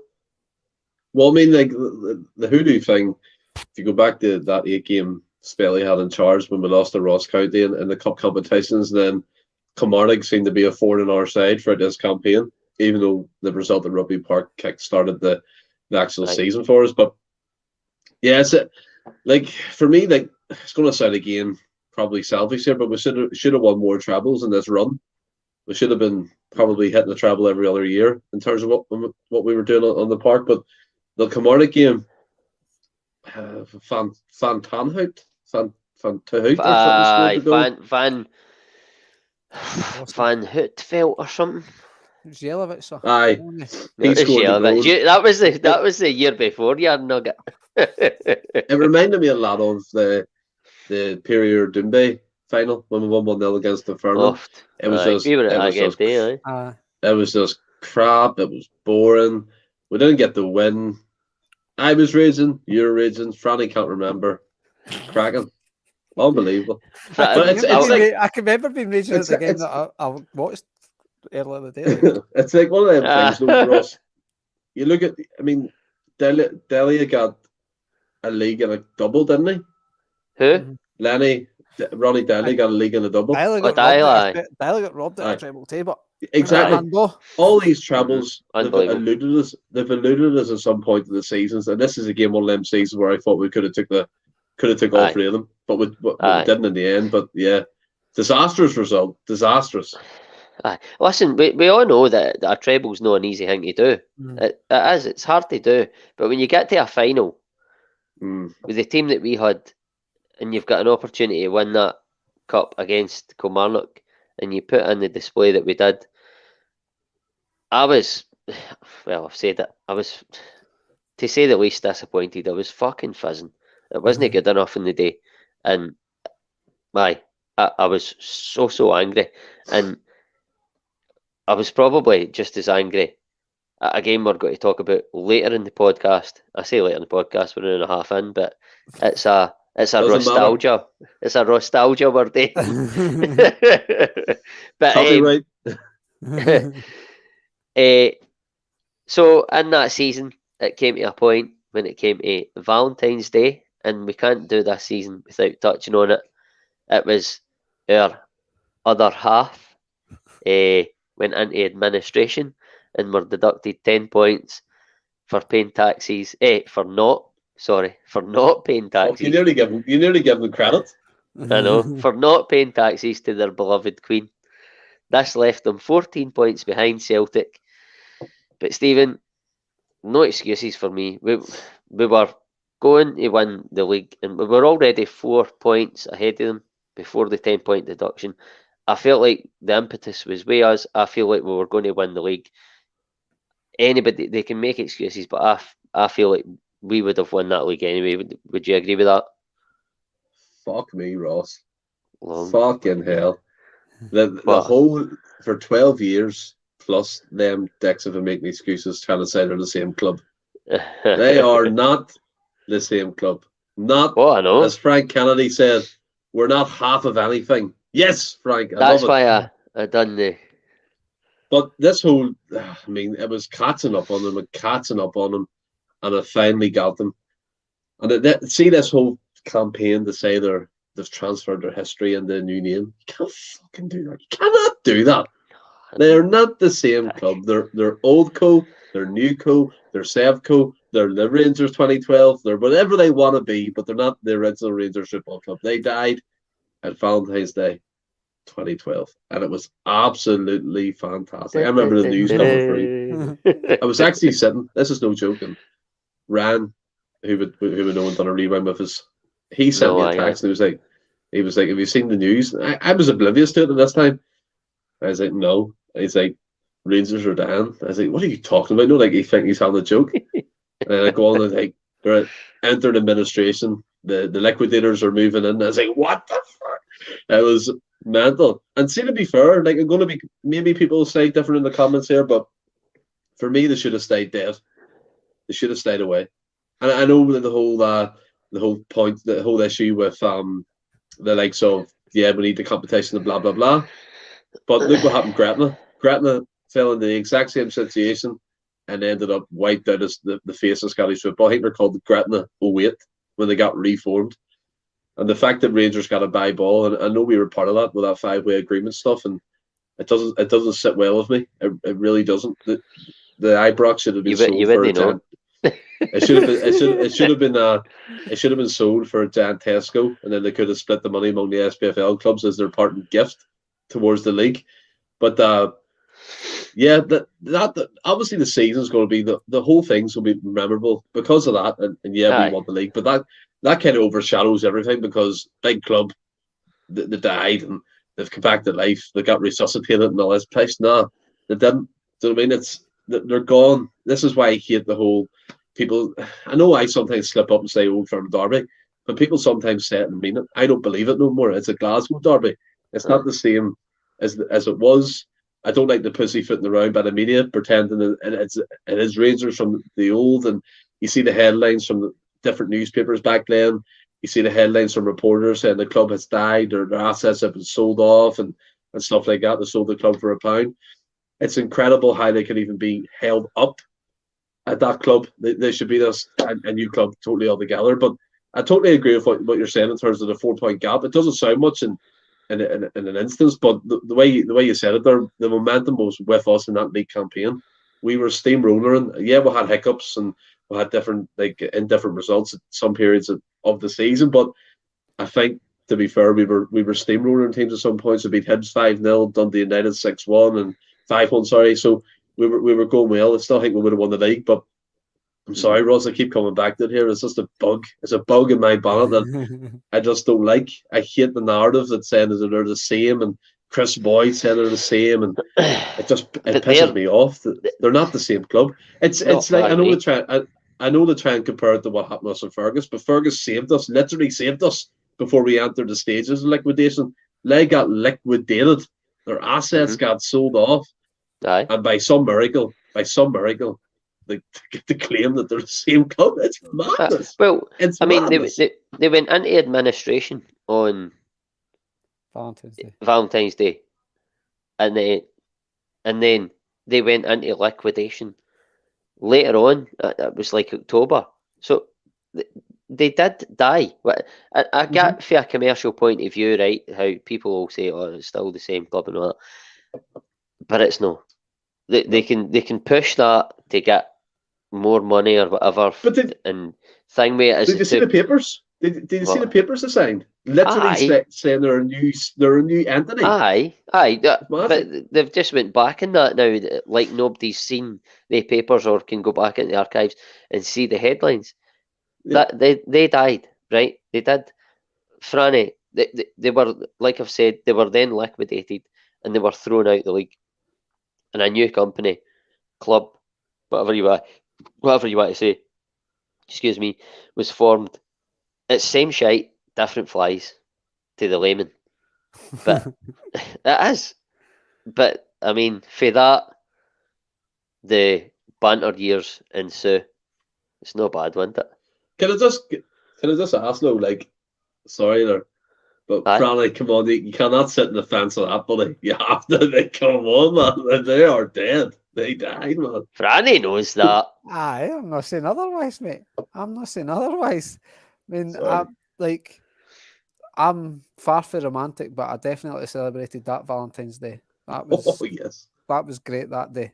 That was nice, and I think if there was like sort of a murmuring that this was going to happen and stuff, and because obviously when we bought the club and stuff, that's when all the media start digging up this stuff, going, he's actually not got money, he's not got this, and then so obviously, but you don't know how much to believe in, and suddenly it's like, they're in administration. It was like, absolutely brilliant. And then, like say, later on that year, they get liquidated and stuff. But obviously, we're talking about the 10-point deduction is obviously the automatic punishment. The automatic punishment for obviously going into administration and stuff, which then effectively hands us a title. But what I liked about Celtic, obviously, we'll get into it. We did keep up performances and stuff, and so it was not like the came off the gas. We kept them going because I think Lennon probably said to him and some guys within the team, like Stokes and stuff, that will obviously know what the club's about, so to speak, and just say like, we need to do this by our own accord. Let's just pretend that 10 points no there. Let's win this on it. Let's win this by ourselves. But like you say, once the banter years from 2012 on, the banter years, like I was actually listening to the Bhoys that Thursday Night Forum yesterday, and It turns out one of their first purchases when they were in the third division was a 300 grand bus. And it went on fire. I can actually remember when they said it went on fire after one game. And what? Sorry, what was that, Freddie? They bought a team bus, which fair enough. Like any big club, I reckon should take a team bus, and it went on fire after the first game or something. But it cost them about 350 grand. Like, there's still all the face paint there, Freddie. There's more important things. You get 3 Wanyamas for that. Whoa!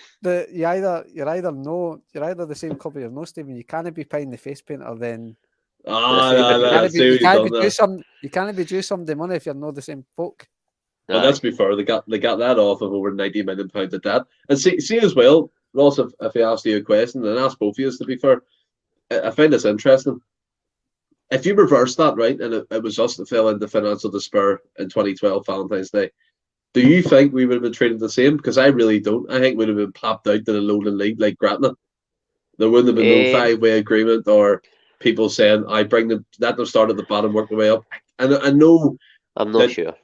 I know I'm looking at that from a point of view of biasm and the green tinted glasses, but from what you see from the 40s in Scotland, nah, I couldn't see it. I don't know. I'm not sure. It's tough to say. But what I will say is, I didn't feel any sympathy for them whatsoever. I didn't feel any guilt and gloating at them, because when we were going through our financial despair, but we didn't die, we didn't get liquidated, we got saved by a fan, first and foremost, Fergus McCann. He saved us. But not one of them cared, not one of them. They gloated, they won league title after league title, they laughed in their faces. All the while in the background, later on, they were tax dodging, doing EBTs to try and emulate what we did in the 60s and win the big cup, and they died doing it, and I don't feel bad about it one bit. Remember Bonner Brown up at the front gates and that as well? Aye. I mean, there was so many. The big house must stay open. Upsetting. It goes on. It's brilliant. Another one we could do a full podcast on. Upsetting. That pops up. Martin Flynn. I don't know if he watches this, but he puts it up on Facebook every time Rangers drop points.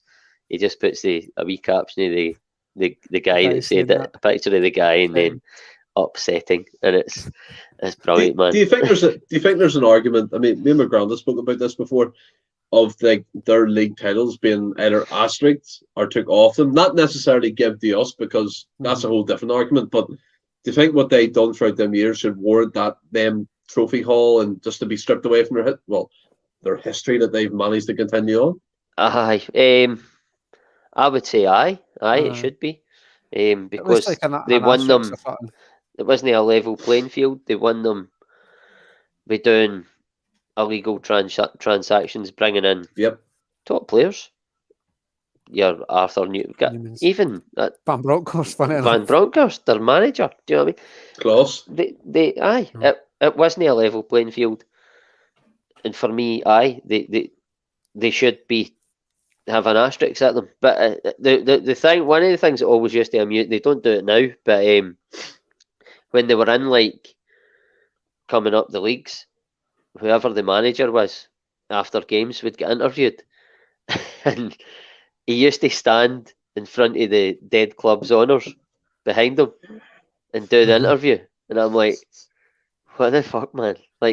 Try to push the message. Everyone we've won. It was pushed straight away. Aye, that's just incredible. Standing there in front of the dead club's honours, and I'm like, get the fuck, man. But people whap it up. The media, what's he saying? Exactly. They call the team, not just in Britain, the most successful team in the world. Yeah, in the world. Real Madrid with 14 Champions Leagues, I think we have an argument there for. Well, there's a club. I don't know if you started the club over here, Linfield. Leigh would try to be the most successful team with trophies. I think they've won fucking hundreds, but they're in the Irish League and it's pish. I just think it's madness. And Ross, I'm buzzing that you brought it up. The way you've done that's incredible. But I mean, if someone offered me a Valentine's of dinner and all that romantic stuff, or Rangers down. I'm fucking choosing Rangers down every day, and a Sunday, man. See if that happens again. I know there was rumours about their new accounts and stuff and all that type of thing, but I don't know. John knows more about that than me. He thinks there's still issues there, but it seems like they're posting profit, which is fair enough. But if they go down that road again, you know, the big tax man's behind them with the shovel ready to dig. Wait, you're saying we might see Cassini in a bush again? Oh, I'm sure we're seeing from Broadhurst in a chokehold or so. I don't know, but madness, mate. Listen, the banter years are starting again, whether they die or no. We are streets ahead. Can imagine if they came. No, that's what. Can imagine if they came out of this Australian tour and we beat them, and he got sacked on the back of a friendly defeat. If they went to the Australia one. That'd be hilarious. That's a good point. That's probably why they didn't do it, Franny. You see what happened in February and shit themselves. That's a belter. Aye, by the way. But see, after this break, if we go back and we beat them at Ibrox, I think we've got 2 or 3 games before that. Mm-hmm. But if we go, if both teams win other games and we go to Ibrox and win, and we win quite comfortably, and then they have to sack them then, right? But at that point, we're 13 points clear, and you're like, what are we 9 now? We're 12 points clear. Yeah. Sorry, and then they've no used this window where they could have had a bedding in period, a 5-week sort of window to get somebody in. They've no used it. There's a major difference here. There's a major difference here, Ross, right? There's a picture someone put on Twitter of Celtic going to this camp on Australia. Well, whether or not you agree with it or not, right? But you have a picture of us training and a picture of Morello sitting on a sun lounger. Aye. Do you know what I mean? There's levels to the game. Levels good. Aye. That's it. It's just how it looks, because like I think the Celtic players are having like a week and a half's holiday after this Australian tour. Aye. It's just how it looks. We're 9 points ahead, and they're away sun. But see, to be fair, we've been there before with the Dubai trip, so I kind of know how that feels. But but we weren't sunning ourselves. We went to go and do training and that. But anyway, we could talk about that all night. But an hour and 48 minutes in, we'll move on. Stop saying the time. I know, it's fine. But I'm aware of it. But we'll move on to our Scottish Cup campaign again. We start off with a 3-0 win in Peterhead, then a 2-0 victory at Inverness, 4-0 at Tannadice, and it ended abruptly again at Hampden in the semi-final. I think we get out of jail, or we think we get out of jail, Franny, with an 87th minute equaliser. I don't know if you've maybe googled the 2-1 victory in 1988 here, but I'll run with it anyway.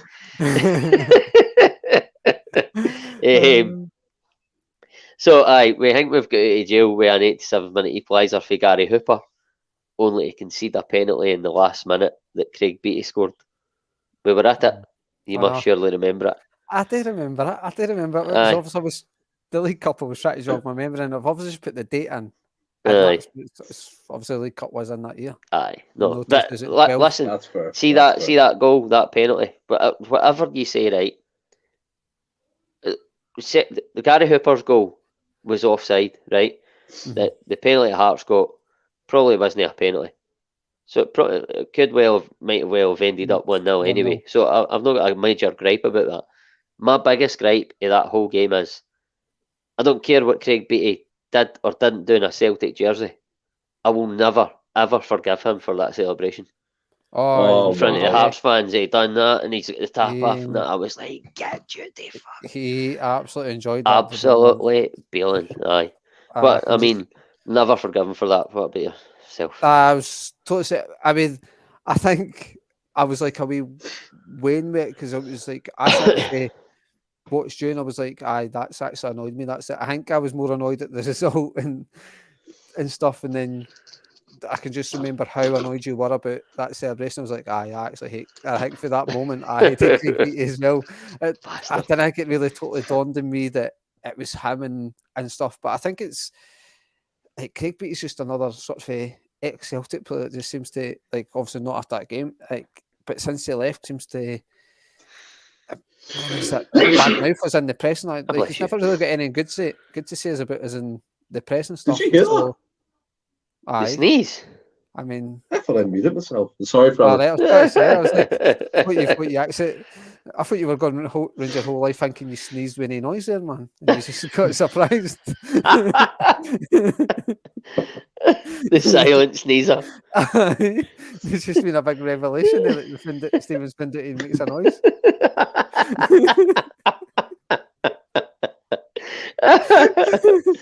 Oh God! I could just like Craig beating that partially patchy hairy chest, and that like it was a bit like the Ryan Giggs one, wasn't it? It was just like hairs, and it was just like you say, just running like this. But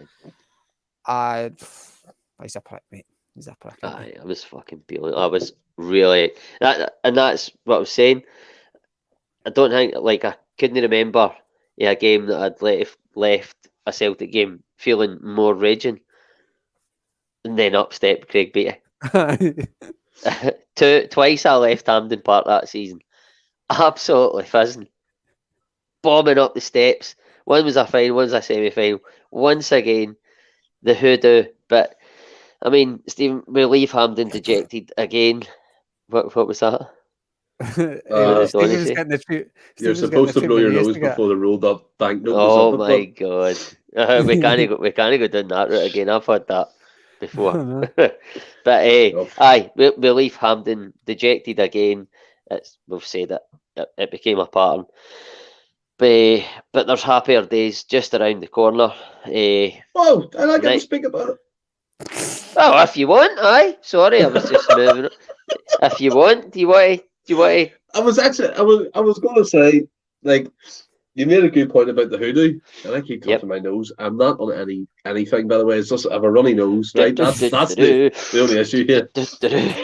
I think I used to like Craig Beattie. Seen he came through the ranks of Celtic and stuff, and he was trying to replace Hartson, and obviously that doesn't work out, and he moves on, and he comes back. But that celebration, Ross, it was just madness.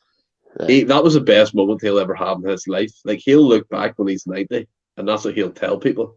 But he's just a sad wee prick with no life. That's what he is. He's an absolute arsehole. I mean, also, by the way, that's deep, man. For a professional footballer, his body wasn't that great. Let's be fair. It must be about 20% body fat in that thing. But he was just a wee bomb. And then Scatchell again comes up and scores. But yeah, as you said, twice Hampden, twice dejected. I just wanted to get a wee piece in there. Sorry, Rob. No, sorry, I didn't mean to miss you out there. I just thought you hadn't recovered for your sneeze. Well, according to Danny Boy, I've got something rolled up in the corner here for by the wife.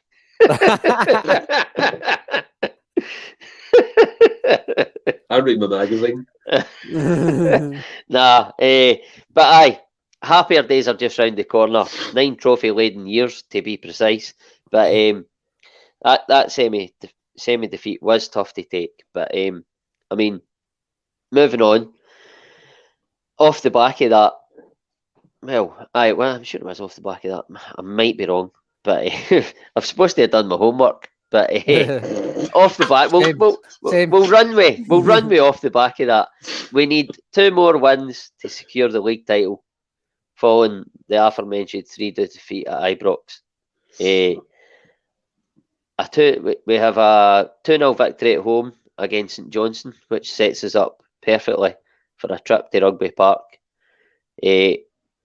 Stephen, you obviously know the game I'm talking about. Just talk me through your emotions sort of pre-match on that, the day when we go to Rugby Park and we can clinch the title, just your emotions and your anticipation our possible first league title in 4 years. Well, I'll tell you one thing, Ross. I woke up feeling like a champion, and I went to bed feeling like a champion. The Celtic Football Club were champions, and the fact I went to Rugby Park and won 6-0, boom, 100%, unbelievable. And just to rattle through the goal scores again, Mulgrew, loved playing against them. Leuven's Who, by the way, Lubin's I really liked as a centre half. Don't know about you guys, but I thought he was quite good. Gary Hooper, absolute lads. I think 80 odd goals and 100 odd appearances. Joe Ledley, again, the Welsh guy for us, unbelievable lumberjack as people keep calling him. Yeah. But yeah, going to this venue and kind of wrapping up the league title where we nearly give it away. There's no better feeling. You're a tramp. I don't know what you're laughing at, but it's making me feel uncomfortable. Because I've done a big, massive rift there, and I didn't think it was going to be loud. I was like, wow, that was so loud, man. But that's my South Indian garlic chili chicken from was it a pre-pod. Oh, burp! I'm not an animal. Oh, but remember you heard mine the other week off air. It was cracker. But I did. But yeah, it's fitting. The venue were nearly giving the title away.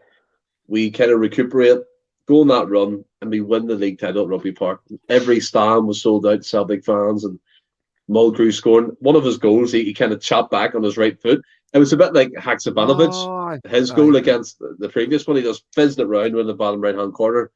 Gary Hooper again, being his usual self, then Joe Ledley rounded off. And can I just say, we haven't really spoken about him that much. I really liked Charlie Mulgrew as a player. I really liked him. Brilliant. The fact that he could fill in as left back, he could be a left centre half, he could play in centre midfield. Yeah, he played a lot of that season at centre half. Yeah, he was excellent. His ball distribution was great. His pace was great. His free kicks were great. He scored some final goals, by the way, for us, like the Rugby Park one. He scored the last one, obviously, to do the free each draw when we were losing 3-0. Didn't score the last one, but it's fine. I know. Did he not? He didn't score the 80th minute. No, he scored the opener. And he scored the third. I'm literally reading it. Stokes got 2 and Mulgrew got the last one. I'm on about the free hits game. I'm on about the free hits game. Oh, sorry. I thought you were talking about the 6-0 game. Aye, because that's what I was talking. Where's the research? Where's the research? No, I think you're talking about the game we won the league. And yeah, and I was going back to the fact that Mulgrew. I was going back to the fact that Mulgrew made contributions in both games. And me and my granddad used to watch the games with one of my granddad's best mates, Charlie, who's now passed away. But he used to always say that we always used to have a laugh. He used to say Mulgrew was an amateur league player. He didn't rate him at all. And I remember sitting on the settee with him before, and they used to argue the bit out all the time. My granddad's like, he's a cracking player, and Charlie like, he's amateur league, he's not good enough for Celtic. But I have the side of my granddad this one. I thought he was excellent, and obviously when we fast forward into that European campaign as well, and the Champions League in the years to come, he was vital in that versatile role, and I thought he was really good. And it's good to see him get a coaching job with Dundee United too, like a coach and a player. So he'd be used in that front. I really rated him. I loved him. We won the league at Rugby Park. Shove it right up them. We're champions again. Right, and by the way, you talked about the game really well, and I'm awfully glad you spoke about Charlie Mulgrew there, because I was going to ask you about him later on in the podcast, but you can ask me again. I'll do the whole thing over again. That's that done. You fucked it. Nah, but aye. No, listen, it's cool. Just didn't talk about that later. But Franny, 3 stands packed, huddles all game, party for early doors. Easter Saturday, League One with 5 games to spare. No bad for a team that were ruled out of the running mid-October. Describe your feelings on the match and your elation throughout it. Just the whole day. We obviously went to it in the bus up to Kilmarnock. Just talk about the whole day in general, because I can't mind much of it, to be fairly honest with you, by the game.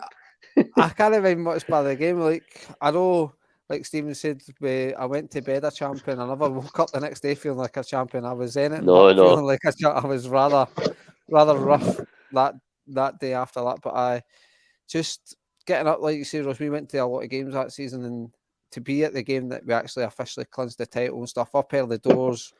I think it was an early kickoff, if memory serves. Because I think it was about 2 o'clock. It was 2 o'clock, but the time you got up to Kilmarnock. Aye, or even didn't Kilmarnock, but whatever you want. Whatever you want, Ross. Obviously, we had to get a bus about, I think it was about 9 o'clock or something. It was just everybody just drinking on the bus on the way down, walking about Kilmarnock. No really just following a crowd, and we're like don't even know if we're heading the right way here. And then obviously in the stadium, just absolutely bouncing. Like, I think we were up 3-4-0 after 35 minutes or something. So the game was effectively done after the third goal. You just knew there was no way Kilmarnock were spoiling the day and stuff. And then 4-0 at half time. Then I think it was Joe Laird got one, the fifth, and Gary Hooper scored an absolute screamer. And I think incidentally that was his first goal he scored for Celtic for outside the box. Maybe. I think that's a great stat, by the way. I think you're right. But he just rounded off what was an absolutely fantastic day. But the whole, like, I can just remember that stand just absolutely shaking the whole game. And obviously just on the bus on the way back up, everybody just absolutely buzzing, singing songs, and back into the pub, and that was it all night. It was just, it was party time. Like you say, I was one of the ones that the sort of previous fixture against Kilmarnock at Rugby Park, I had pretty much wrote off the season then. So to actually be there and to be, which has become a common theme, be proved wrong when it comes to Celtic, it was absolutely amazing. Obviously, me, you, and my sister there. It was, I think, well, with your season, because obviously me and my sister managed to get season tickets before that with Gordon Strachan, so we'd seen a couple of league titles, but then obviously with yourself, first proper one as a season ticket holder, so with yourself, it was just amazing, man, absolutely amazing. Then obviously we'll touch on it, then we go on to actually win it by more than 10 points is brilliant. Aye, it was that day for me was absolutely superb. And like you say, that was I've look a bit like Daniel Sorvitz, like that. Wee bit, eh? By the way, he spoke 7 languages. That's a great start, by the way. Best other half we have for years. Nah. Anyway, that I'd seen Celtic winning obviously league titles before, but as a season title holder, that was my first one. It was so special, and that day, the ground.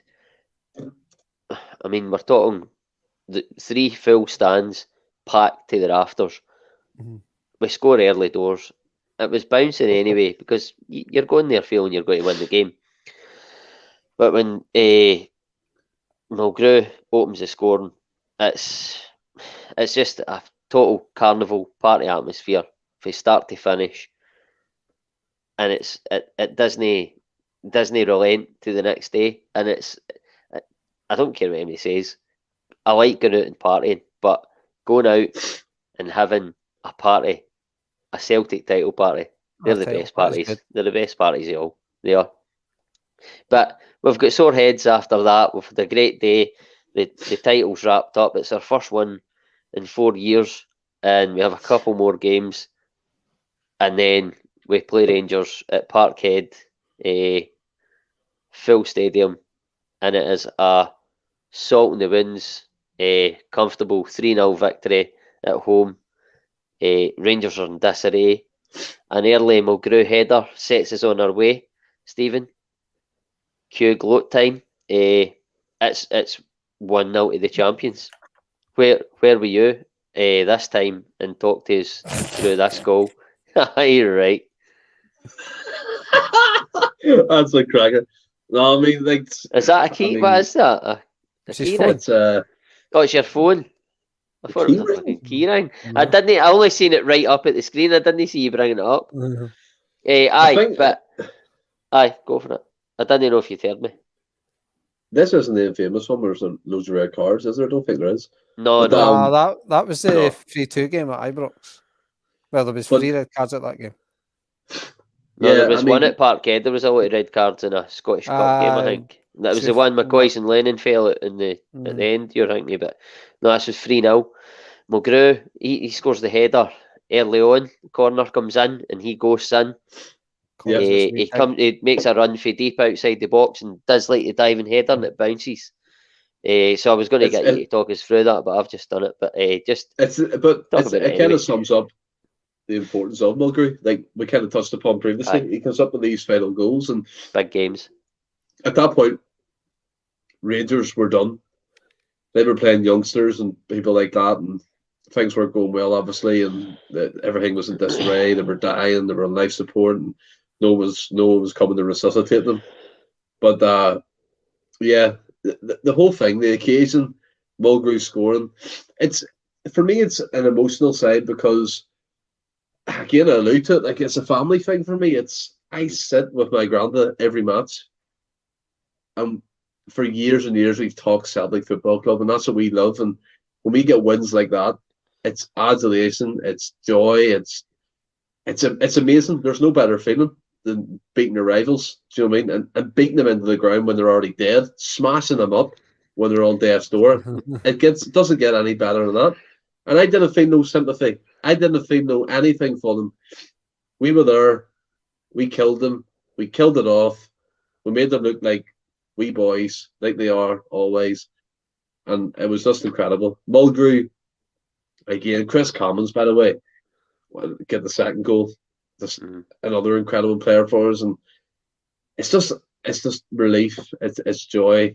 And it's just enjoying it. I mean, Granda brought me into supporting Celtic, and I'll forever be a Celtic fan because of him. And it's just incredible. I love Celtic Football Club, and moments like that, it kind of goes back to the whole February game when Hatate scored twice against them. Gives you them feelings you can never replace. You can never ever replicate it, and it's just incredible. And watching them suffer, watching them go down into the ground, incredible. I love you. I love you. Beer 52, so. Okay, eh? It's either a beer 52 or just pent up. No, it's me. It's me. See the fact that we went to that game, we could have smashed them 6 or 7. Let's be honest, but we took them to school. We destroyed them. We absolutely hammered them that day. When we won last season 3-0 at Parkhead.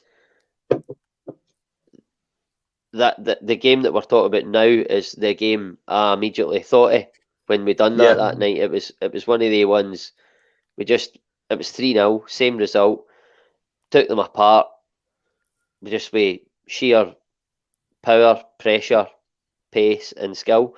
And I mean, touching on the second goal, Franny, I mean, it's Gary Hooper and Chris Commons, two of my favourite players in that team. Hooper, obviously, he picks it up wide and he chops dead quick back in his cell, and he plays it in quick to Commons. Bartley sells his cell and Commons is in, and he just dinks the keeper. It's a tremendous goal. And actually, that was Chris Commons' first goal of the season. He thoroughly enjoyed it, and then we move on to the third goal. You probably can mind it. Just sort of talk it for me. It shades a Ange ball now, the way we won it back and we scored the goal. But just sort of talk us through it, Franny. Well, just to kind of go to the start, like there's nothing better than obviously playing Rangers when you're already league champions, your home ground and stuff. It maybe takes a wee bit of pressure, certainly off the fans, because they can enjoy the game. Obviously, you didn't enjoy it if you get beat, but the atmosphere's a lot better and things like that. And I think obviously as well with that game, if memory serves me right, if we beat Rangers, that meant we went more than, if you take the 10 points off us, we would have still won the league. So that game still had significance in that sense that obviously if you wanted to take the 10 points back, we would have still won the league. So you're bang on, I forgot about that. It sort of it did have a meaning to it, and then like I say, Mulgrew scores early, settles the players' nerves, because on memory at the game I don't remember any anxiety, any nervousness in the stadium at all. And then obviously Commons goal, but that third goal, was it Kyle that won it high up the park? Can't remember who won it, but we won it. The third goal, it was Commons. So Commons won it. Obviously gave it to Samaras. And then he played it out to Hooper, who takes one touch and absolutely just smashes it. He doesn't even take a touch, mate. He lets it come across his body. I thought he did take a touch and just absolutely smashes it, and like absolute top bins, man. It's almost like he's just hot, like just tried to hit the ball as hard as he can. and he just scored an absolute world of a goal. That's a screamer. It was a weird one because, like I say, it's almost like he just thought, okay, well, I'm just going to try and hit this. I don't believe that I can do anything else but hit this ball hard. But Gary Hooper was so much more than that. But I can just remember it was like you say, Commons won it high at the park. Samaras gets it and he plays it into. Oh, see you later, Stephen. And he gets.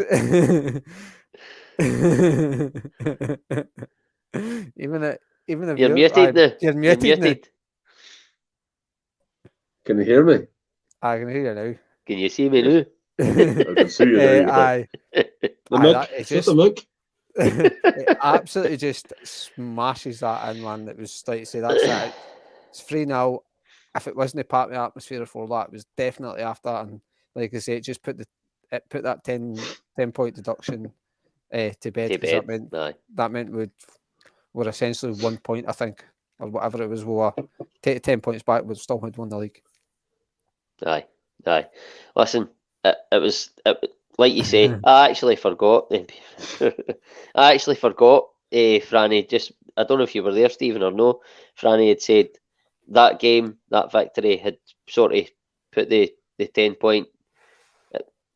You say it, Franny, because I'm fucking up. See how obviously the Rangers got the 10-point deduction. We got into administration.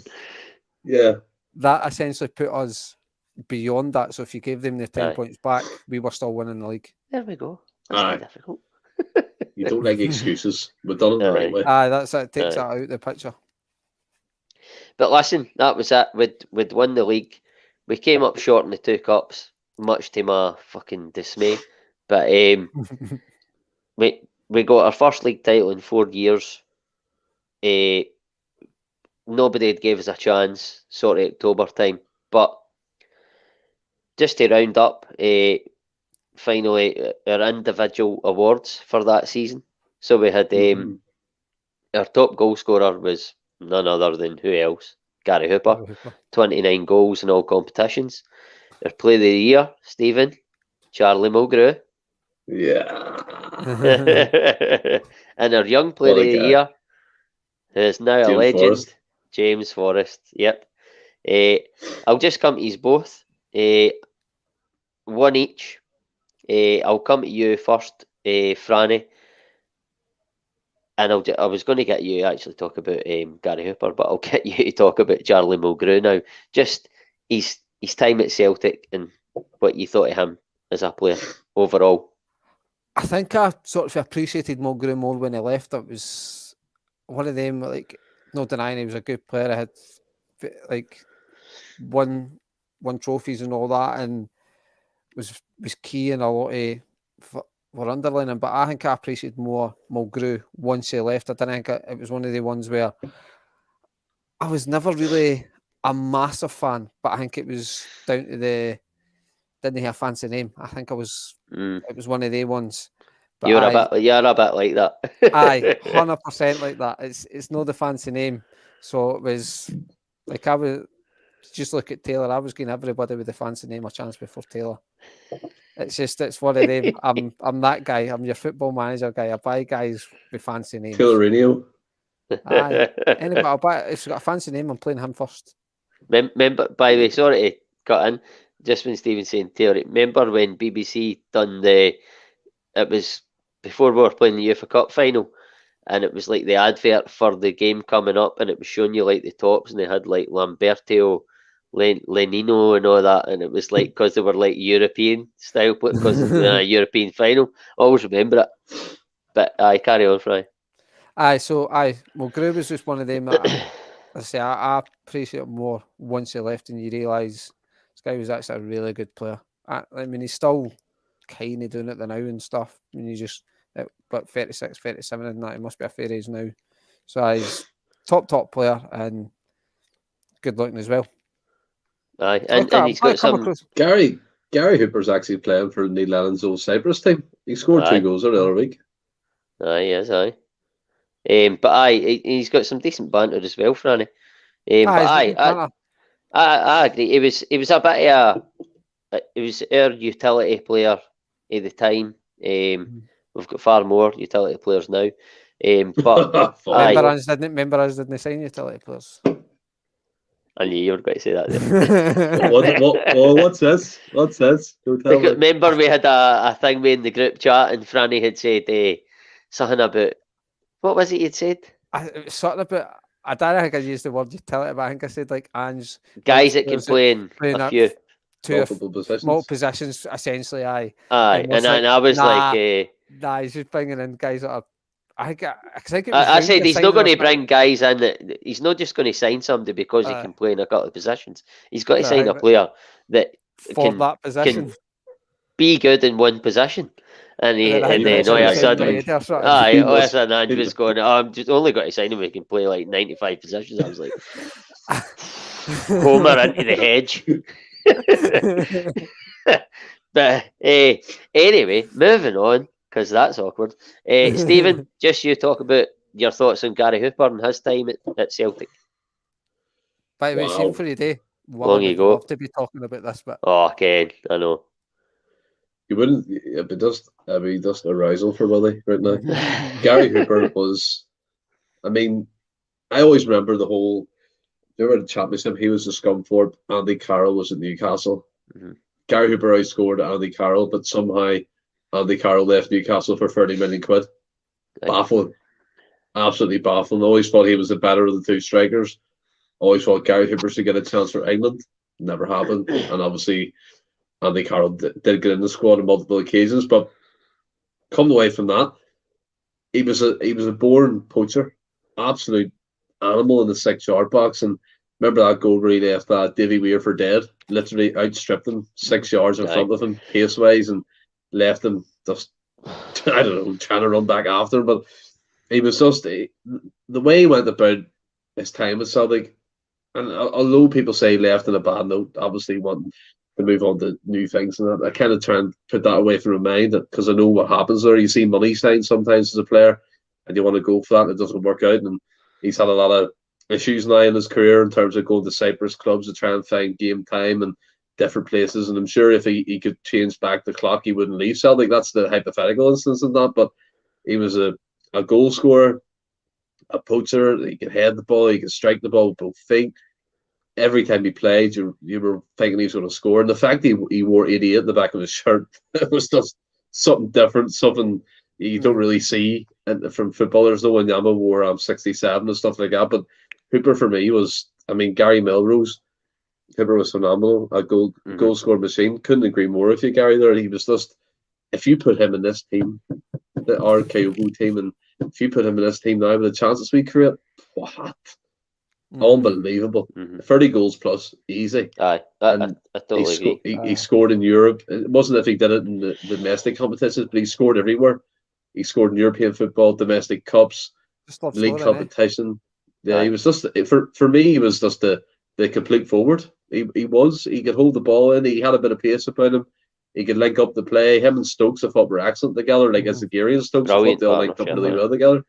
But yeah, Hooper was phenomenal, and for goal scoring, incredible.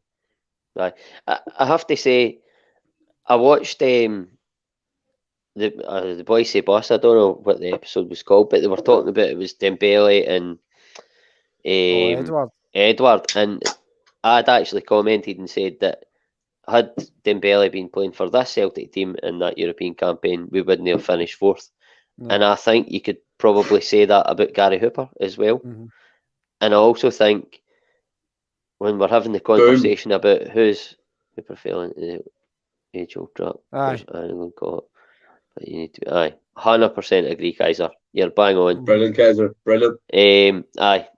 But when you're having the conversation, who's the best centre forward we've had since Henrik Larsson? You would have to say Dembele for me, but if people's having the debate and there's different opinions, Hooper's in the conversation. And that's the biggest compliment you could give him. But I mean that sort of rounds it off. We've won the league. Saying that. No, there's one last wee bit I just want to say. Everybody's aware of it, right? But everybody's aware of his achievements as a manager and a player. But Neil Lennon for me, Franny, he knows full well. Neil Lennon as a player was my hero at Celtic. I thought what he done on the pitch, what he went through, is unbelievable. But I just want to touch on, everybody's aware of it, but I just want to highlight it again. Just the honours that he won as a manager for Celtic in his 2 spells. He won 5 league titles, 4 Scottish Cups, 1 League Cup. He got 2 Champions League group stages, and one of them he got us to the last 16, and he also got us out of a Europa League group with 2 games to spare, and won 13 points. And we all know it turned sour for various reasons, but his achievements, like I've said, they can't be forgotten. And I just want to say, I know he's not going to be watching, but thanks for everything, Neil. He's a hero of mine and a Celtic legend. I don't know if you want to add to that, just to finish off. Can I say something here, right? Neil Lennon's a born Irishman, right? So one thing that gets underestimated, while he was with Celtic during his first season as a full manager, he got death threats again. The lengths he went to back our club can't be underestimated. He took his family through all this, even though he's getting bullets in the post, parcel bombs, everything. And in today's society in Ireland, we still face that same issue. There was a bomb attack last night on the police over here, so it's still rife. Everything's still going on. He came in to our club. He had to give up representing his national team of Northern Ireland because the UDA and various paramilitary organisations were threatening him and his family because he played for a certain club, which was Celtic. He stayed with us, and some people do value international football above club football, but he didn't. He stayed with a club he loved. And the fact that O'Neill took him under his wing, took him through them times, was incredible. He got back as a manager. He faced various obstacles from media, from death threats, from loss of form, from all that type of thing. And he's been under the pressure all the time, 100%. And yes, it turned sour for various reasons, and it looked like he didn't want to leave when he should have left. But look, we can park that. Look at his thing for Celtic. He defended us against things. He spoke out. He got banned for it. He got ridiculed for it.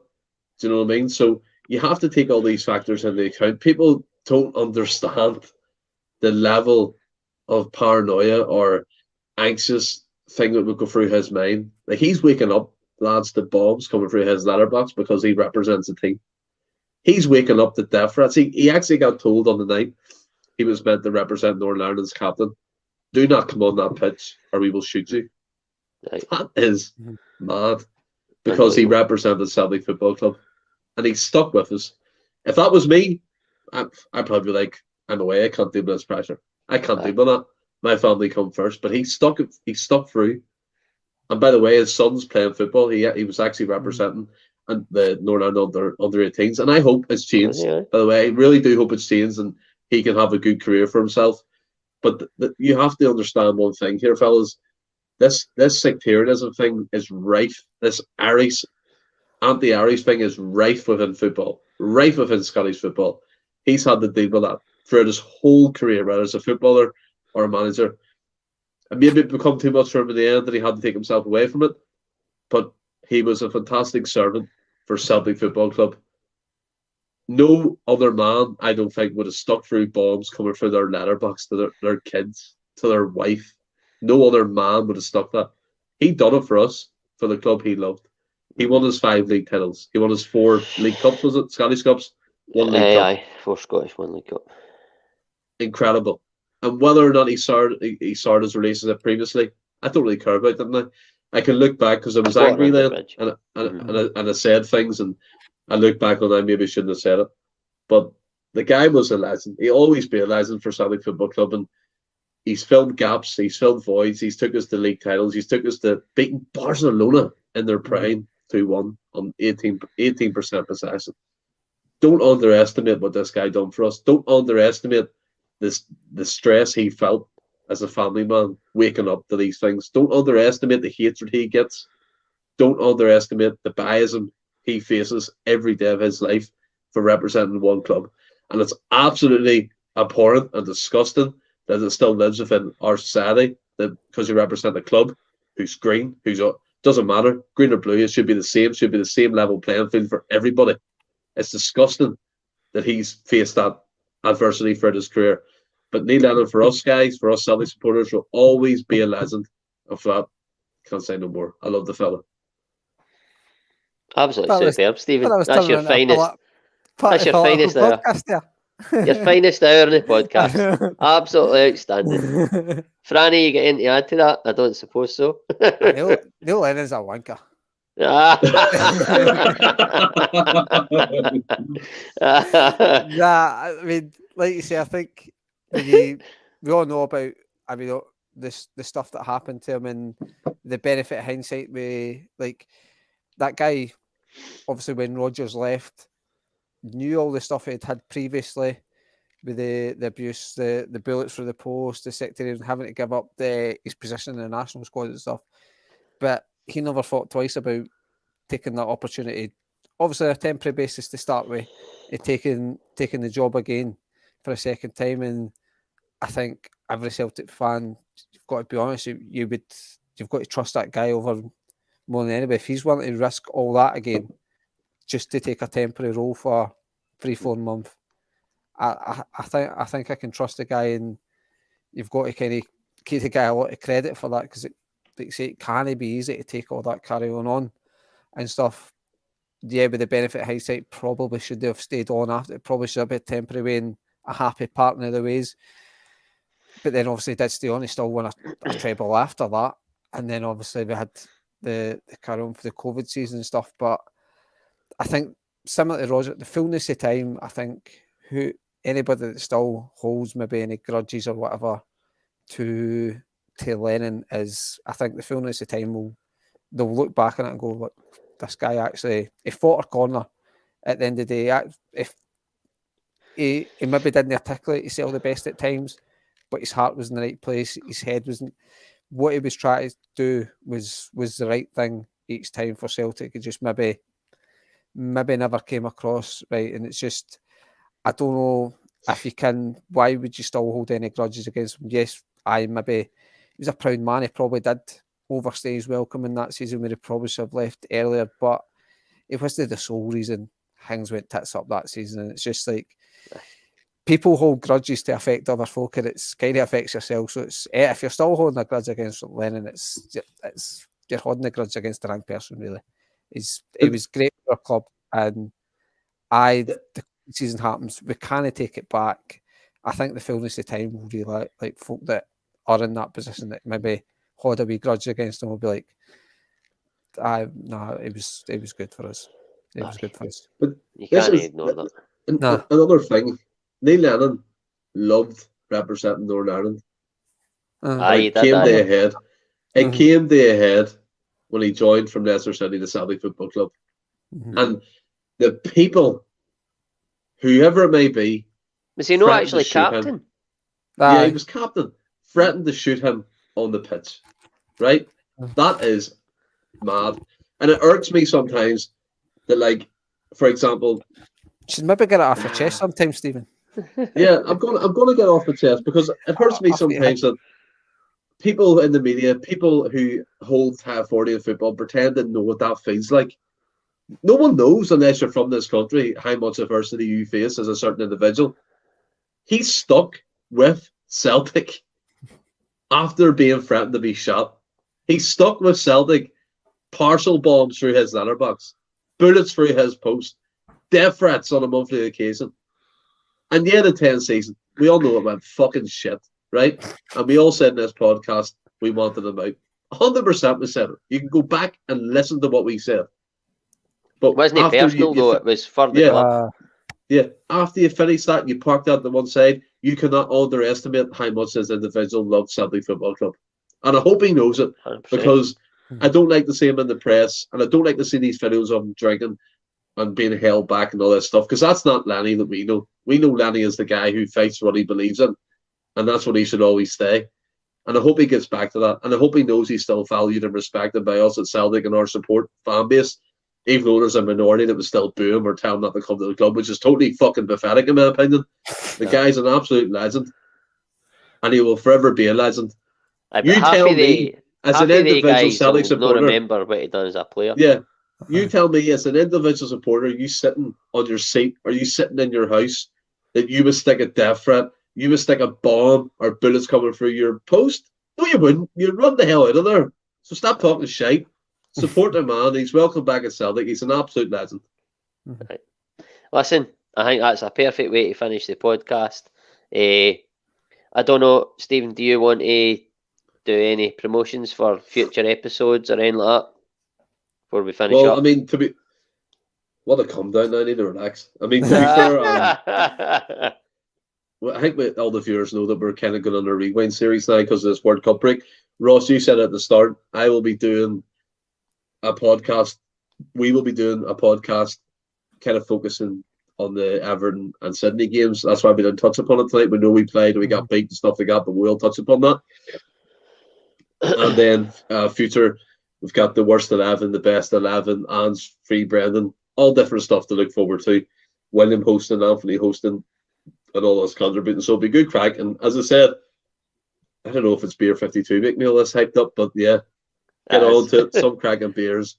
Beer 52 /Celts. Get your free case of beer on us. Hail, hail. Right. Well, listen, that's the end of the pod. If you've enjoyed it. Oh, mate, loved it. Oh, I love Stephen's wee rant there at the end. It was brilliant. See, it before was we go, absolutely brilliant. I was like, oh, yes. Yes, sorry. All right. What? All right, everybody. Kaiser is doing a sleep out in order of the foundation of the Celtic Football Club. I will post a link on my Twitter and the Endless Celts Twitter so you can donate to that cause. It's fantastic. It helps people in need. I know children needs on tonight and stuff like that. So again, contribute to these fantastic causes. Kaiser is doing an unbelievable supporter of the podcast. He's doing the big sleep out with Celtic. Get involved with that. We'll post a link on all our social media pages. Get involved. Donate whatever you can. I know times are tough. I'm feeling it myself. But whatever you can spare, it goes to a great cause. And Kaiser, absolute legend for doing it. It's outstanding for Kaiser. Totally echo everything Stephen said. But that brings us to the end of the podcast. We've won a league title. We'll be back on Monday, and there's nothing else for me to say except for champions again, ole ole, champions again, everybody, champions again.